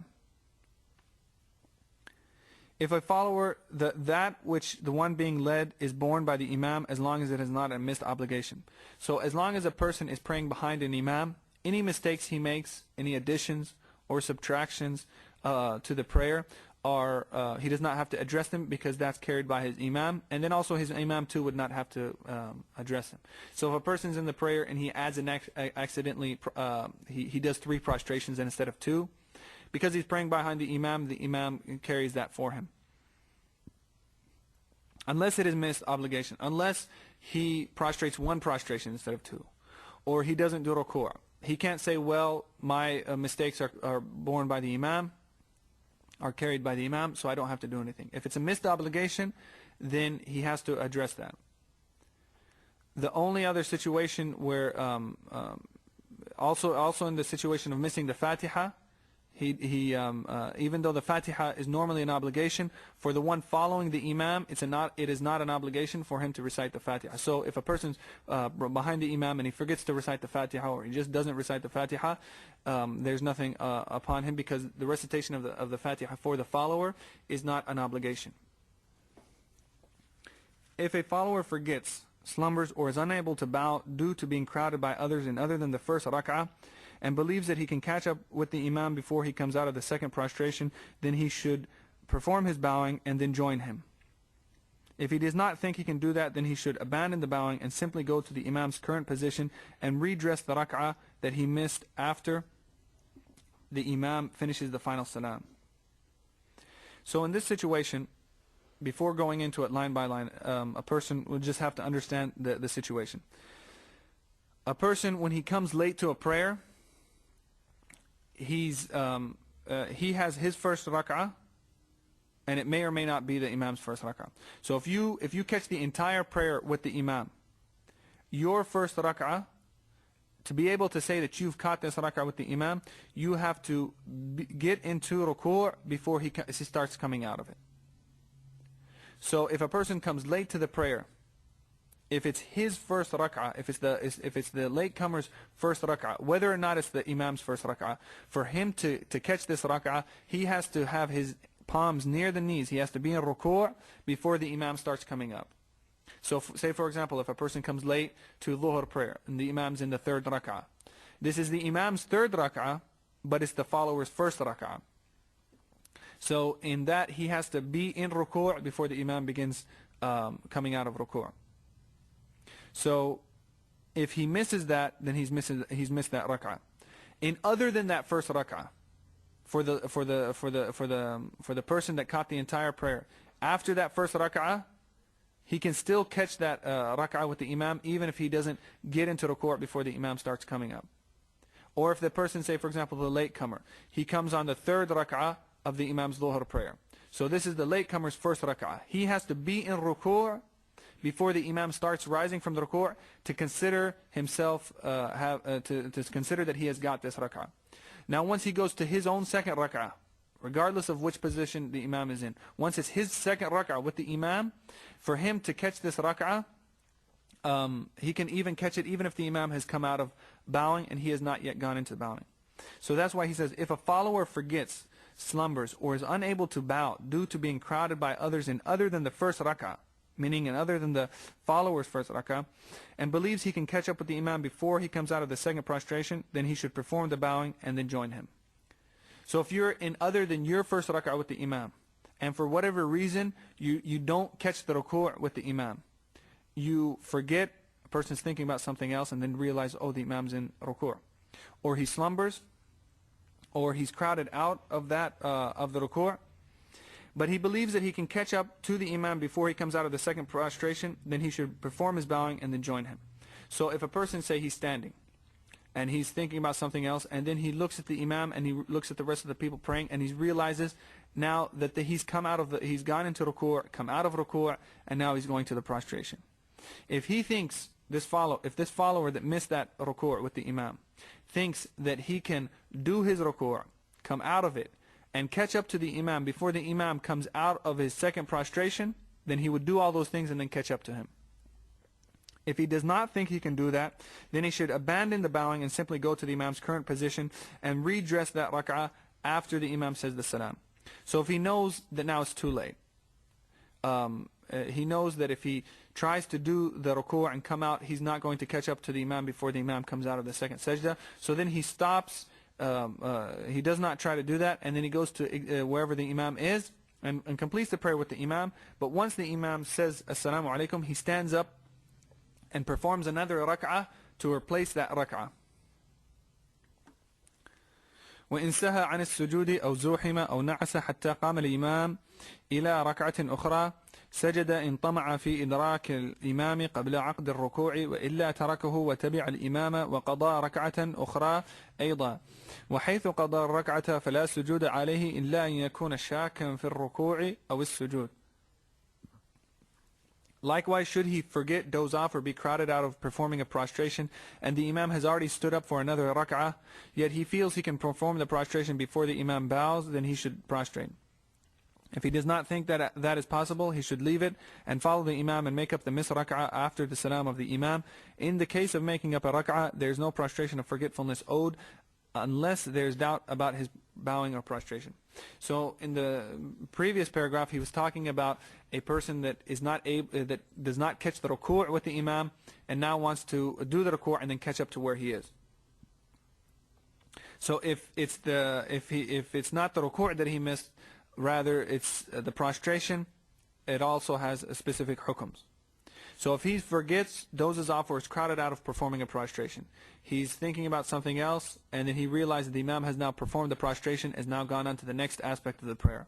Or he dozes off slightly, not to the point that it would break his wudu, but he just dozes off and then comes to, and then he realizes the imam has now performed the prostrations and going to the standing of the following rak'ah.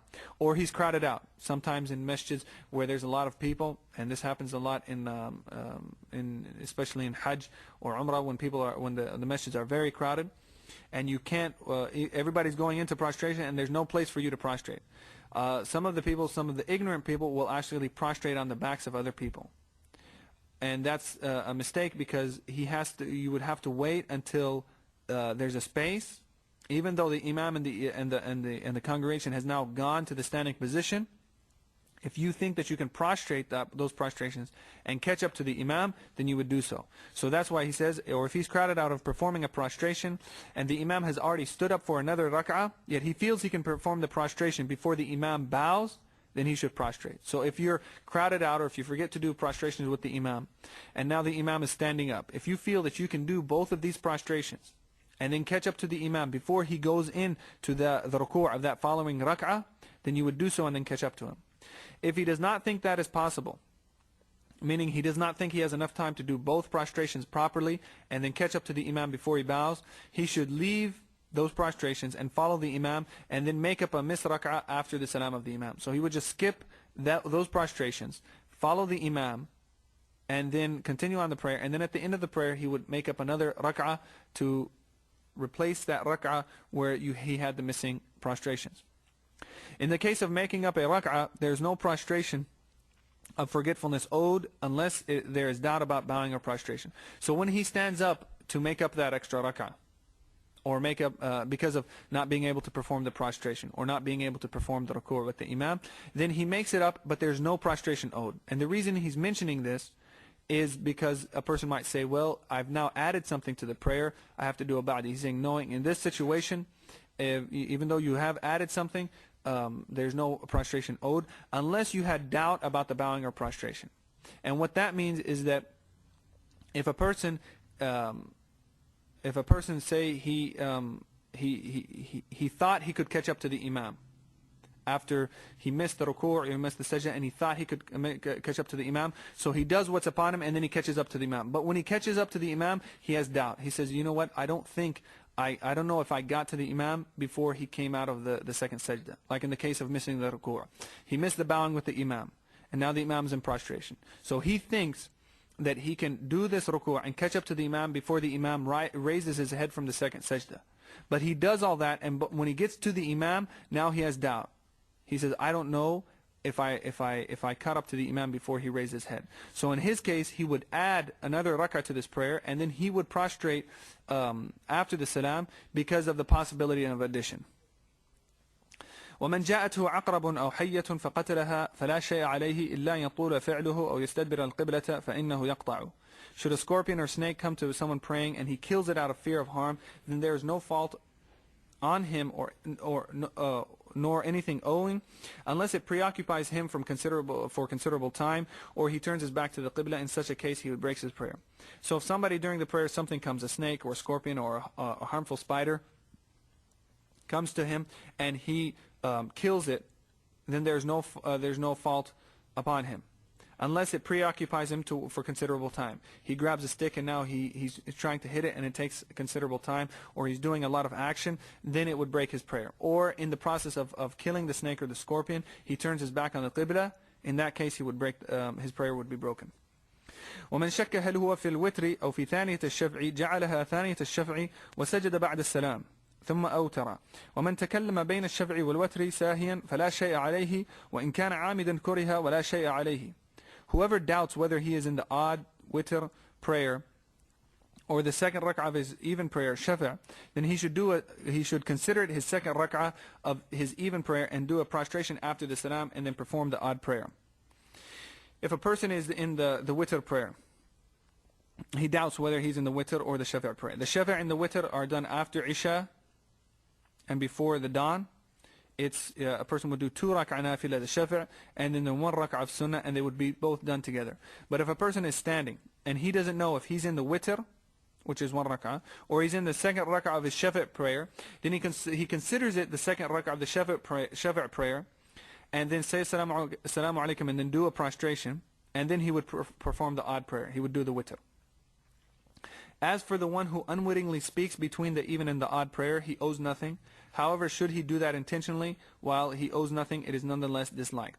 So the shafa' and the witr prayer, even though it's considered like it's one prayer because it's done together, it's actually 2 separate prayers. There's the shafa', 2 rak'ahs of nafila, and then you leave by saying assalamu alaikum, and then you stand up and you do the witr 1 rak'ah, and with fatiha, and then recitation of قل هو الله أحد قل أعوذ برب الفلق and قل أعوذ برب الناس, and then you would do the tashahud and say assalamu alaikum. So between those 2 prayers, if a person speaks They don't have to say, well, I accidentally spoke in my prayer, I have to do a ba'di. He says, no, you don't have to do that, because in reality you're actually between two prayers. You're not in one prayer. But that's if it's done unintentionally. If it's done intentionally, also there's nothing owed, but it is disliked. والمسبوق إن أدرك مع الإمام أقل من ركعة فلا يسجد معه لا قبليا ولا بعديا فإن سجد معه بطلت صلاته وإن أدرك ركعة كاملة أو أكثر سجد معه القبلية وأخر البعدية حتى يتم صلاته فيسجد بعد السلام فإن سجد مع الإمام عامدا بطلت صلاته وإن كان ساهيا سجد بعد السلام. Whoever joins a congregational prayer late and does not fulfill even one complete rak'ah with the imam, then he should not do a prostration of forgetfulness with him, neither a qabli nor a ba'di. If he happens to prostrate with him, his prayer is invalid. If he does obtain either a complete rak'ah or most of it with the imam, then he should prostrate a qabli with him but delay the ba'di until after his own final salam. Should he intentionally prostrate a ba'di with the imam, then his prayer is invalid. If he does that unintentionally, then he should do a prostration after his final salam. So if a person joins a congregational prayer late, what they call the masbuq, and does not complete even one rak'ah with the imam, then he does not do a prostration of forgetfulness with him, neither a qabli or a ba'di. So if a person comes to a congregation and does not get one complete rak'ah, and that's defined of him being in ruku' before the imam comes up out of the ruku', if he does not even get that, like he comes in at the final tashahhud, or he comes in after the imam's risen from the ruku' of the final rak'ah, then he is not considered to be part of this jama'ah. So for that reason, if the imam owes a qabli or a ba'di, then he does not prostrate it with him. Because in normal situations, if you catch something with the imam, you would prostrate the qabli or the ba'di. But if you did not catch any of the prayer, even if you've caught something, but you're not considered to be part of this congregation, in the sense that you have not completed a full rak'ah or part of it with the imam, you don't do a qabli or a ba'di with him. If he happens to prostrate with him, his prayer is invalid. So if this person who has not completed one complete rak'ah with the imam, or most of it, meaning he has not got into the ruku' before the imam comes out, then he should not do a qabli or a ba'di. He should just, after the salam of the imam, or when the imam's prostrating the qabli, he does not do anything, and then he waits for the salam, and then he completes the prayer. If he goes ahead and prostrates the qabli or the ba'di, his prayer is invalid, because he has now added something to the prayer that he does not need to. If he does obtain either a complete rak'ah or most of it with the imam, then he should prostrate the qabli with him, but he should delay the ba'di until after his own final salam. So if he came late to the prayer, he caught the last two rak'ahs of dhuhr, and now the imam, for whatever reason, is prostrating the qabli. He's prostrating the two rak'ahs before the salam. For the person that came late, he's going to make up the rest of his prayer after the imam says the salam, but because he has a qabli, he's going to prostrate the qabli with the imam, and then after the imam says assalamu alaikum, he's going to stand up and he's going to continue his prayer. But if it's a ba'di that the imam owes, he should, the latecomer that's making up what he owes, should prostrate the ba'di after the completion of the salam. So if he comes in to dhuhr and he's missed two rak'ahs, and at the end of the prayer the imam says assalamu alaikum and is now prostrating a ba'di, the follower that came late, the latecomer, he stands up, he makes up what he owes, those two rak'ahs, and then after his own salam he would do a ba'di. Should he intentionally prostrate the ba'di with the imam, then his prayer is invalid. So he was supposed to delay the ba'di. If he goes now and he prostrates the ba'di after the salam of the imam and before he's made up his what he owes, then his prayer is invalid. If he does that unintentionally, then he should do a prostration after the salam. If a person just forgets that he owed something and then sees the imam does a ba'di and forgets that he should have delayed the ba'di until after the salam, and now he prostrates with the imam, then his prayer is valid, but he should, and then after he makes up what he owes, he should do a ba'di again, because that first ba'di does not fulfill the need of having to have done a ba'di. وإذا سهى المسبوق بعد سلام الإمام فهو كالمصلي وحده وإذا ترتب على المسبوق بعدي من جهة إمامه وقبلي من جهة نفسه أجزأه القبلي. If a follower forgets something after the final salam of his imam, then he is considered like a solitary worshipper. If he owes on his own a ba'di because of the imam and a qabli because of something he did, then a qabli suffices for both. So if a follower forgets something after the final salam of his imam, then he is considered like a solitary worshipper. He stated earlier that while you're praying behind the imam, your mistakes are borne by the imam.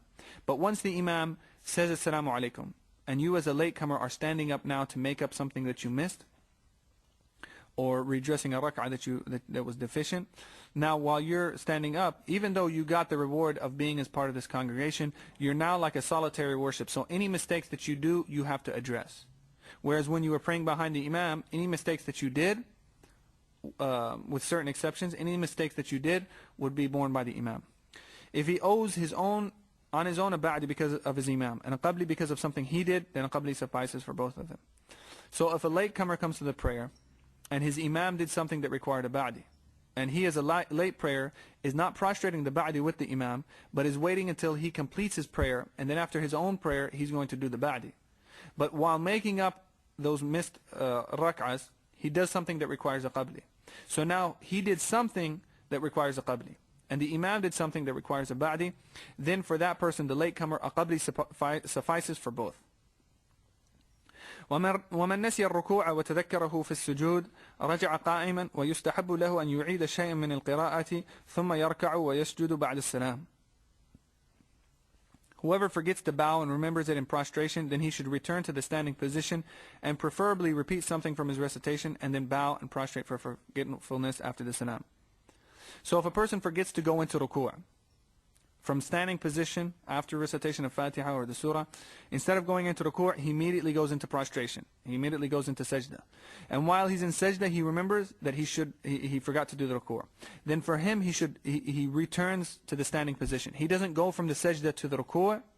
He goes from the sajda to the standing position, and then from the standing position, he would go into ruku'. But before he does that, it's recommended that he recites something from the surah, because it's recommended that the ruku' come immediately after recitation of the Quran. So if he forgot to do the bowing, and now he went straight into the prostration, and he realized it, he stands up. It's recommended for him to recite a portion of a recitation of a surah, and then go into the ruku' and then come out of the ruku'. And then for that, he would prostrate after the salam because of this addition. ومن نسي سجدة واحدة وتذكرها بعد قيامه رجع جالسا وسجدها إلا أن يكون قد جلس قبل القيام فلا يعيد الجلوس. Whoever forgets one prostration and remembers it after standing, then he should return to a sitting position and perform the prostration unless he sat before the standing. In that case, he should not repeat the sitting. Now in this case, in the first case, we were saying a person forgot the bowing and is in the prostration. Now he forgot the prostration and he remembers it after standing. So if a person goes down and he only does one prostration, and then he stands up, and while he's standing, he realizes he did not do the second prostration, then for him, he should go back to do the prostration, but before he does the prostration, he should sit down, because between every two prostrations is a sitting. So for example, he's in subh prayer, in the morning prayer. He goes down into prostration, he prostrates once, and then he stands up. And now he begins reciting Fatiha. And he realizes that he did not prostrate that second prostration. So he sits down, he goes to a sitting position, because there's supposed to be a sitting position between each of the prostrations. And then he prostrates, and then he stands back up, and then he would do a ba'di. Unless he sat before standing. So if a person did one prostration, sat up, and then before doing the second prostration he stood up, then from the standing position he should not repeat from the standing position he doesn't go to the sitting position, rather he goes immediately to the prostration. ومن نسي سجدتين خر ساجدا ولم يجلس ويسجد في جميع ذلك بعد السلام.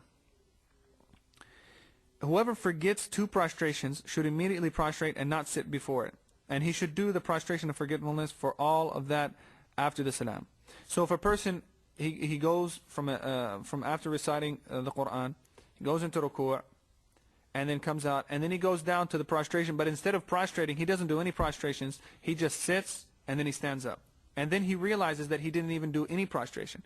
So for him, he doesn't sit, he immediately goes into the first prostration, and then does the second prostration, and then completes his prayer, and then he would prostrate after the salam for all of that. For all of these situations, of forgetting the prostration or forgetting the bowing or forgetting both prostrations, after he addresses that at the end of the prayer, he would prostrate after the salam. وإن تذكر السجود بعد رفع رأسه من الركعة التي تليها تمادى على صلاته ولم يرجع وألغى ركعة السهو وزاد ركعة في موضعها بانيا وسجد قبل السلام إن كانت من الأوليين وتذكر بعد عقد الثالثة وبعد السلام إن لم تكن من الأوليين أو كانت منهما وتذكر قبل عقد الثالثة لأن السورة والجلوس لم يفوتا. Should he remember a missed prostration after he has already raised his head from the bowing position of the rak'ah that followed the missed prostration, then he should simply continue in his prayer and not return to it and simply cancel the forgotten rak'ah and increase the rak'ah in his place based on what was done.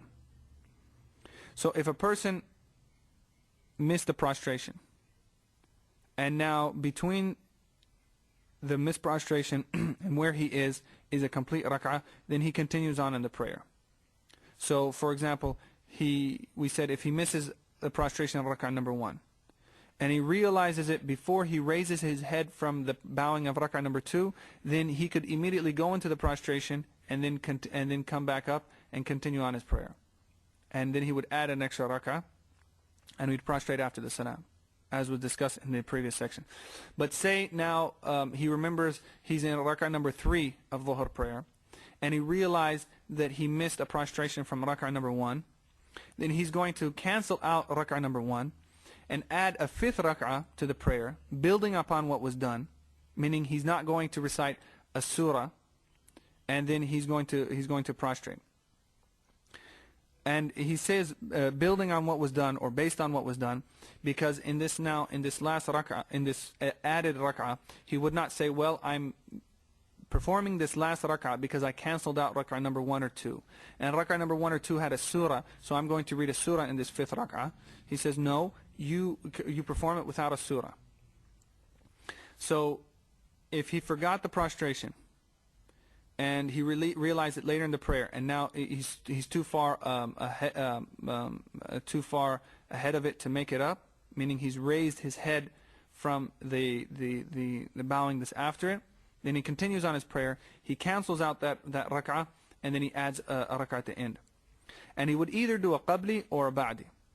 So if the cancelled rak'ah was from the first or the second rak'ah, he would have to do a prostration before the salam, because when he looks at his prayer, he's cancelled out a rak'ah that had a surah, or that had a sitting in it, and a surah. So he's now subtracted something from the prayer. If he's cancelled out a rak'ah from number 3 or 4, then he would prostrate after the salam. So in the first example, say a person forgets a prostration from rak'ah number 1. He realizes it in rak'ah number 3. He cancels out rak'ah number 1, and then he adds another one. So now rak'ah number 2 becomes 1. Rak'ah number 3 becomes 2, 4 becomes 3, and 5 becomes 4.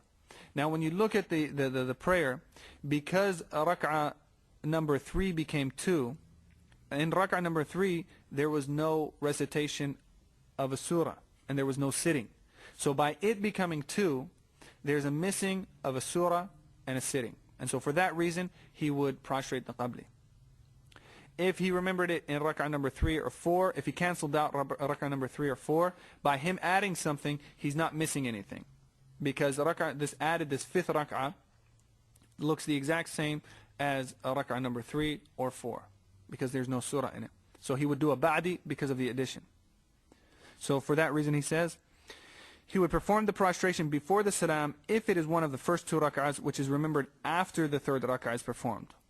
Or the prostration of forgetfulness should be made after the salam, a ba'di, if it is not one of the first 2, meaning it's the 3rd or the 4th, or even if it is, but one remembers before the 3rd rak'ah is performed. So if one cancels out rak'ah number 1 or 2, he does a qabli. If he cancels out 3 or 4, he does a ba'di. Unless it's in the situation where he's canceling out rak'ah number 2, but he remembers it before the 3rd rak'ah. Because at that point, if he's in rak'ah number 2, and he realizes that he's canceling out rak'ah number 1, now he realizes that this rak'ah number 2 has become 1.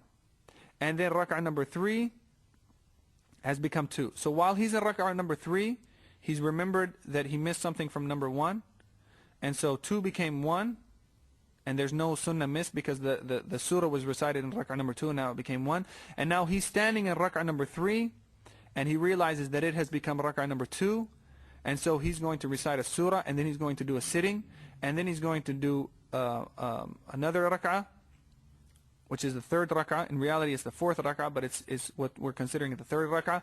And then he's going to add a 5th rak'ah, which is really it's becoming the 4th rak'ah, and then he's going to do a ba'di for an addition, because he says this is so because neither the surah nor the sittings were missed.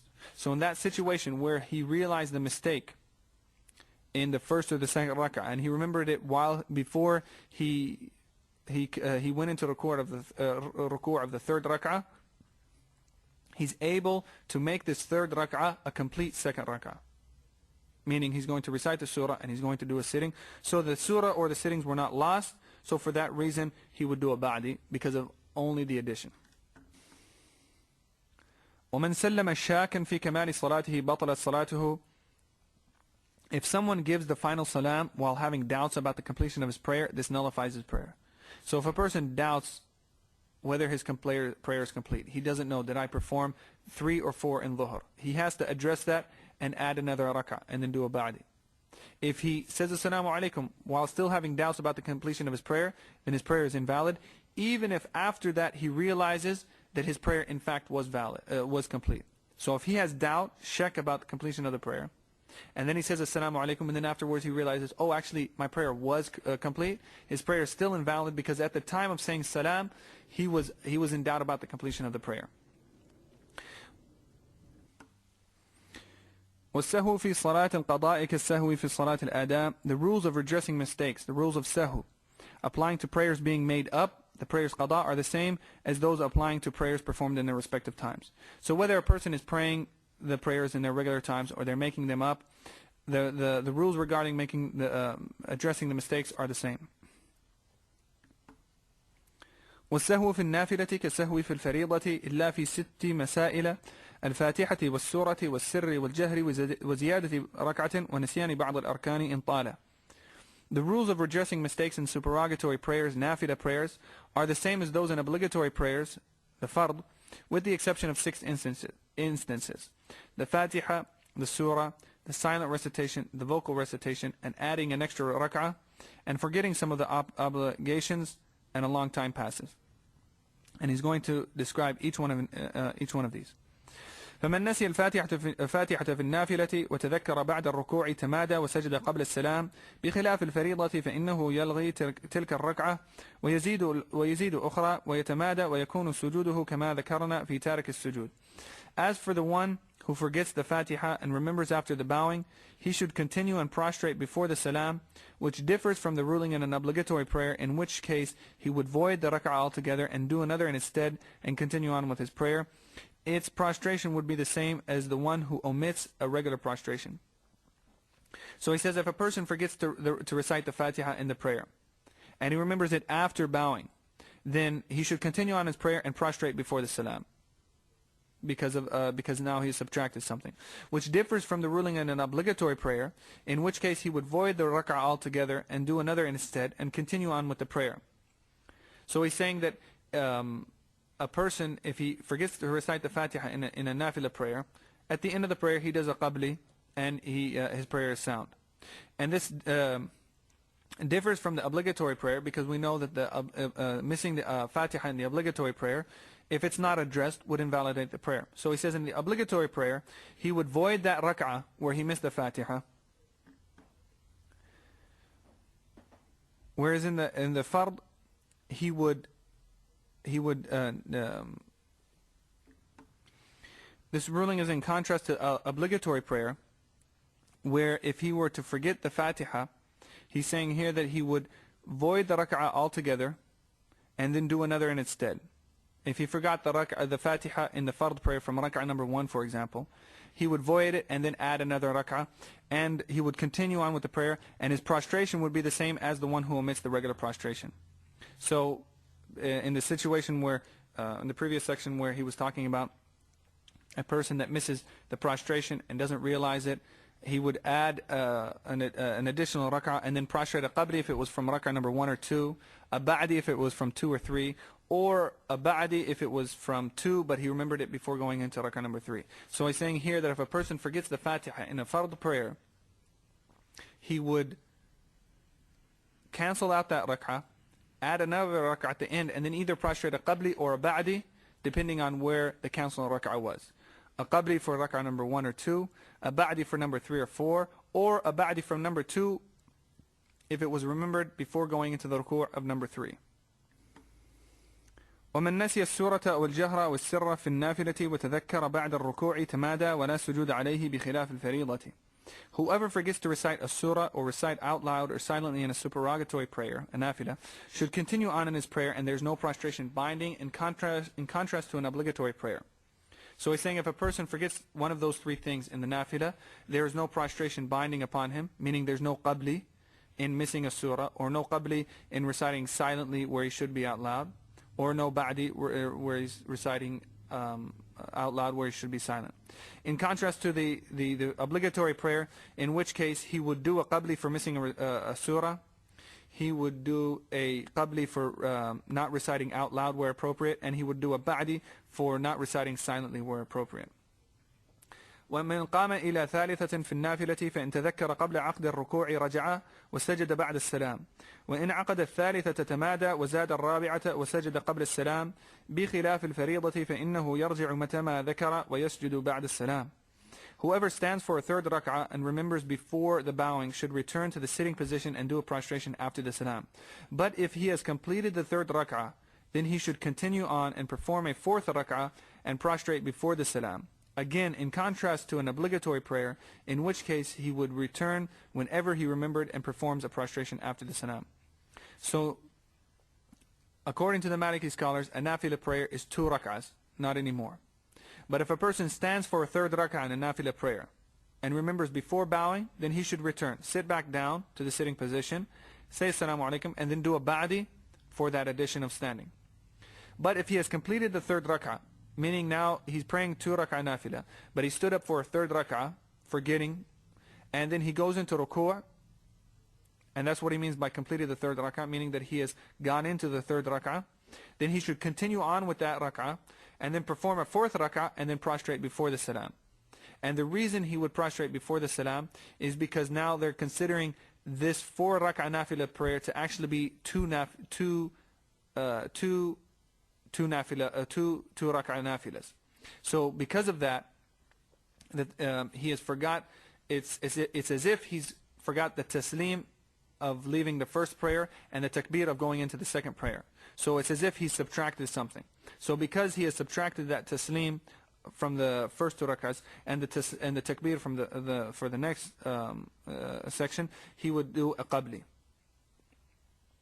Again, in contrast to an obligatory prayer, in which case he would return whenever he remembered and performs a prostration after the salam. So he said in contrast to the obligatory prayer, because if you're in an obligatory prayer and you've realized that you're now adding a rak'ah above the amount that should be performed, then no matter where you are, no matter if you're standing, if you have not gone into ruku', if you have gone into ruku', if you've performed 1 or 2, you go back, you sit down, you say assalamu alaikum, and then you do a ba'di. ومن نسي ركنا من النافلة كالركوع أو السجود ولم يتذكر حتى سلم وطال فلا إعادة عليه بخلاف الفريضة فإنه يعيدها أبدا. Whoever omits a pillar from an extra prayer, such as bowing or prostrating, and does not remember until after a period of time is elapsed, then he need not repeat the prayer, which is also contrary to an obligatory prayer, whereby he must repeat the prayer indefinitely.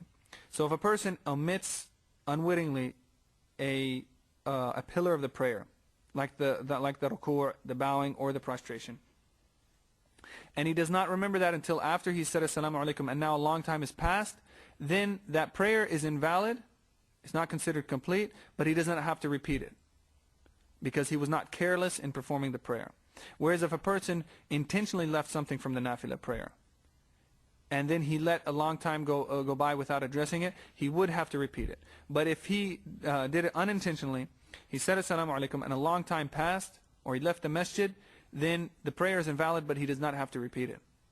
If a long time has not passed, then he would address it. He would address that ruku', that pillar, by doing it again and then prostrating after the salam.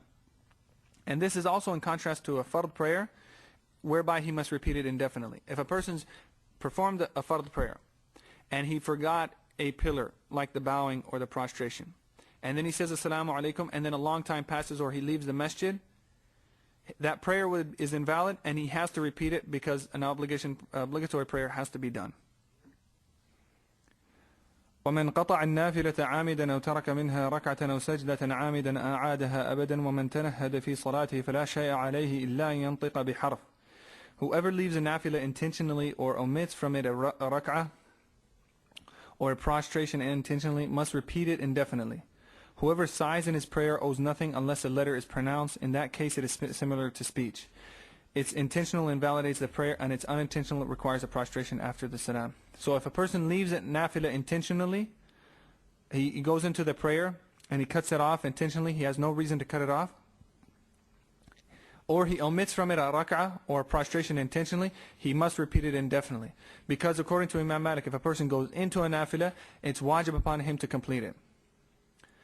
وَمَنْ تَنَهَّدَ فِي صَلَاتِ فَلَا شَيْءَ عَلَيْهِ. If a person sighs in the prayer, he owes nothing unless a letter is pronounced. If a letter is pronounced, like if he says ha, and he sighs and there's a ha sound or a ha sound, then it's similar to speech. If it was done intentionally, then intentional speech invalidates the prayer, so his prayer is invalidated. And if it was done unintentionally, then it requires a prostration after the salam.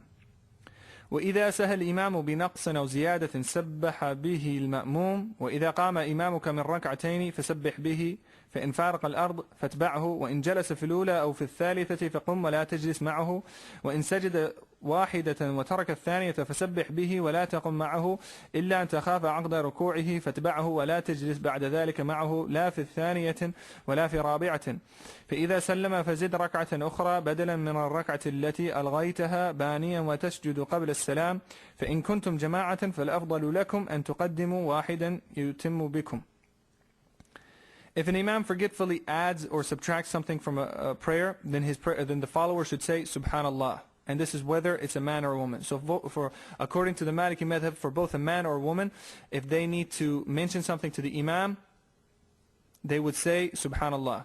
And there's opinion outside of the madhab that the woman would clap, but even that clapping would be that she takes the back of her index and a middle finger and hits the palm of her left hand.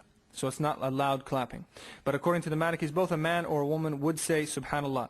So if the imam adds something or subtracts something from the prayer, and you need to mention it to him so that he can address that, you would say Subhanallah. It would be wajib upon a person amongst the jama'ah to do it.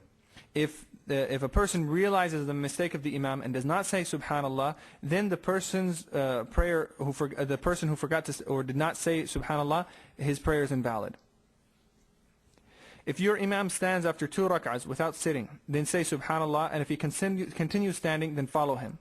Whereas if he sits in the first or the third rak'ah, then stand up and don't sit with him. So if the imam you see him getting up from the second tashahhud, in the second rak'ah, and he looks like he's not going to be sitting down for the middle sitting, for the first tashahhud, then you would say Subhanallah, Subhanallah, to try to remind him that he needs to sit.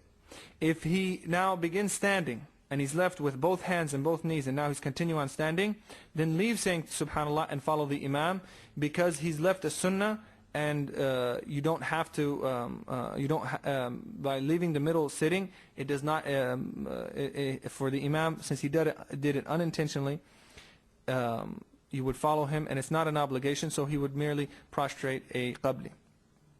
Whereas if he sits in the first or the third rak'ah, then stand up and don't sit with him. So he says if the imam subtracts something like a sunnah, then you would say, and in this case it was the middle sitting, you would say Subhanallah to him, but if he leaves that, then you follow him. So in that instance of a subtraction, you would follow the imam. In the instance if he added something, like he sat in the first or the third rak'ah, where there shouldn't be a sitting, then a person would not follow the imam. He would stand up and say subhanallah. Should the imam do only one prostration and omit the second, then alert him with tasbih. And don't stand up with him unless you fear that he will start bowing. Then in that case follow him, but don't sit with him after, neither in the second or the fourth rak'ah. Then when he gives his final salam, then add an extra rak'ah in the place of the rak'ah that you voided, building on what you have already done, and then do the prostration before the salam. So he's saying if you're in a situation where the imam does one prostration and then he forgets to do the second one, or he leaves it, then you should alert him with tasbih. Say subhanallah to try to get him to do the prostration. If he doesn't do it, you remain seated and keep saying subhanallah, subhanallah to try to get him down from the standing position to come back and do that prostration. If you feel that he's now going to go into the ruku', go into the bowing of that next rak'ah, then leave this rak'ah, follow the imam, and then continue on with the prayer. But wherever the imam sits, you're going to stand, and wherever he stands, you're going to sit. Meaning that, say for example, you're in the first rak'ah with the imam of Dhuhr prayer, and he forgets one prostration. You're sitting, and you're waiting to do the second prostration. You say subhanallah, subhanallah, to try to get him back down. If he doesn't come down, and then you think that he's going to go into the bowing of that second rak'ah, of rak'ah number 2, then you stand up with him, and you continue on this prayer. But you know that his first rak'ah was invalid, so now really rak'ah number 2 becomes rak'ah number 1. So when he's sitting in what he thinks is rak'ah number 2, you're going to stand back up because you know it's rak'ah number 1. And then when he's not doing the middle sitting because he thinks it's rak'ah number 3, and you know that this rak'ah number 3 is actually rak'ah number 2 because everything's moved back, then you're going to sit. So in general, you're going to sit where he stands and stand where he sit. And then after he says assalamu alaikum, then you're going to add another rak'ah and then prostrate after the salam. And should you be a congregation, then it is better if you appoint someone to complete the rest of your prayer. So if it's a congregation of people and they're going to make this extra rak'ah up because the imams, one of the rak'ahs were cancelled out and he didn't address it, you as a jama'ah, it's recommended that you put one person forward to complete this prayer. Imam al-Akhdari mentioned this opinion, but it is not the dominant opinion. The dominant opinion is that if you're praying in a prayer and the imam forgets one of the prostrations, and you say subhanallah, subhanallah to try to get him back, and he doesn't come back, then you go ahead and you prostrate it.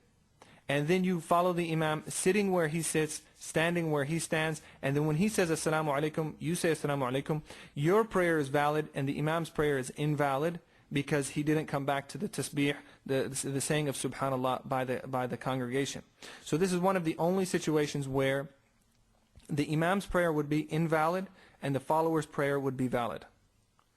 وإذا زاد الإمام سجدة ثالثة فسبح به ولا تسجد معه وإذا قام الإمام إلى خامسة تبعه من تيقن موجبها أو شك فيه وجلس من تيقن زيادتها فإن جلس الأول وقام الثاني بطلت صلاته.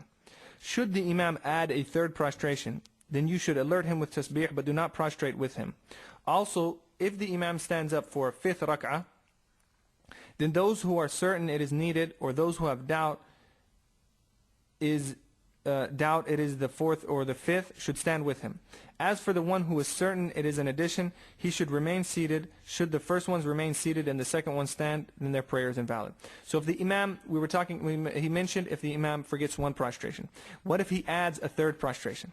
Then you should alert him with tasbih. You should say subhanallah to try to get him to stop prostrating that third prostration, and do not prostrate with him. So this is a reminder to the people that even though there's a hadith that says that the imam was made there to be followed, so you should follow him in all of his actions.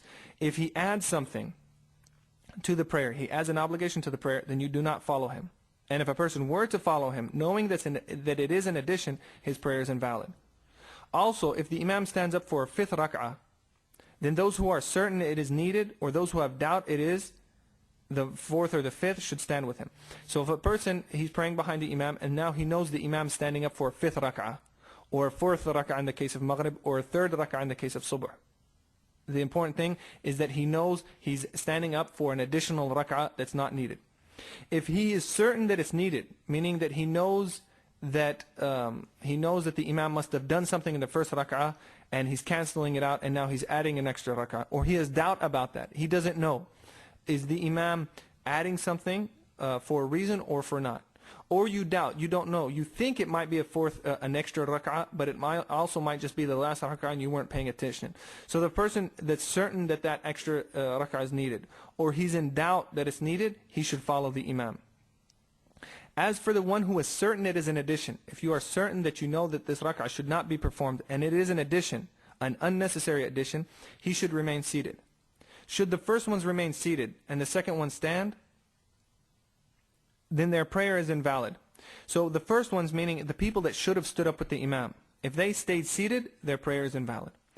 The second ones, meaning the people that knew this was an addition, if he went ahead and stood up, then his prayer is invalid too.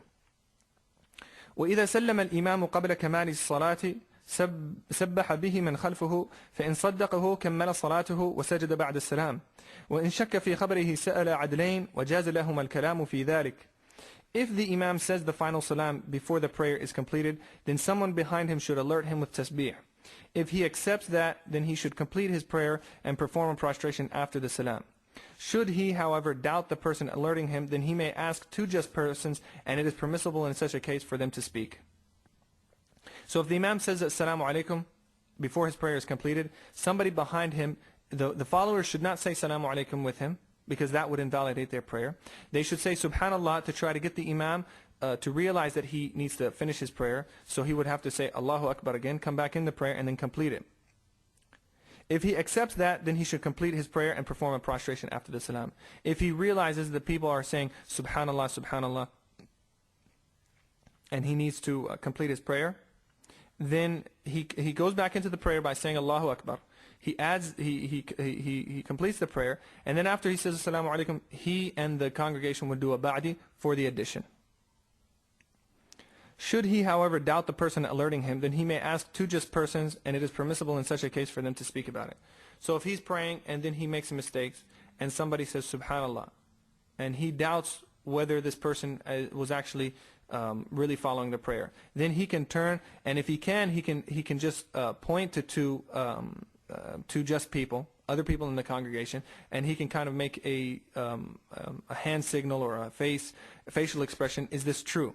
And if they nod yes and he can see them, then he follows what they say, completes his prayer, and then prostrates after the salam. And if he's not able to understand them through gestures or through their saying Subhanallah, then they can speak.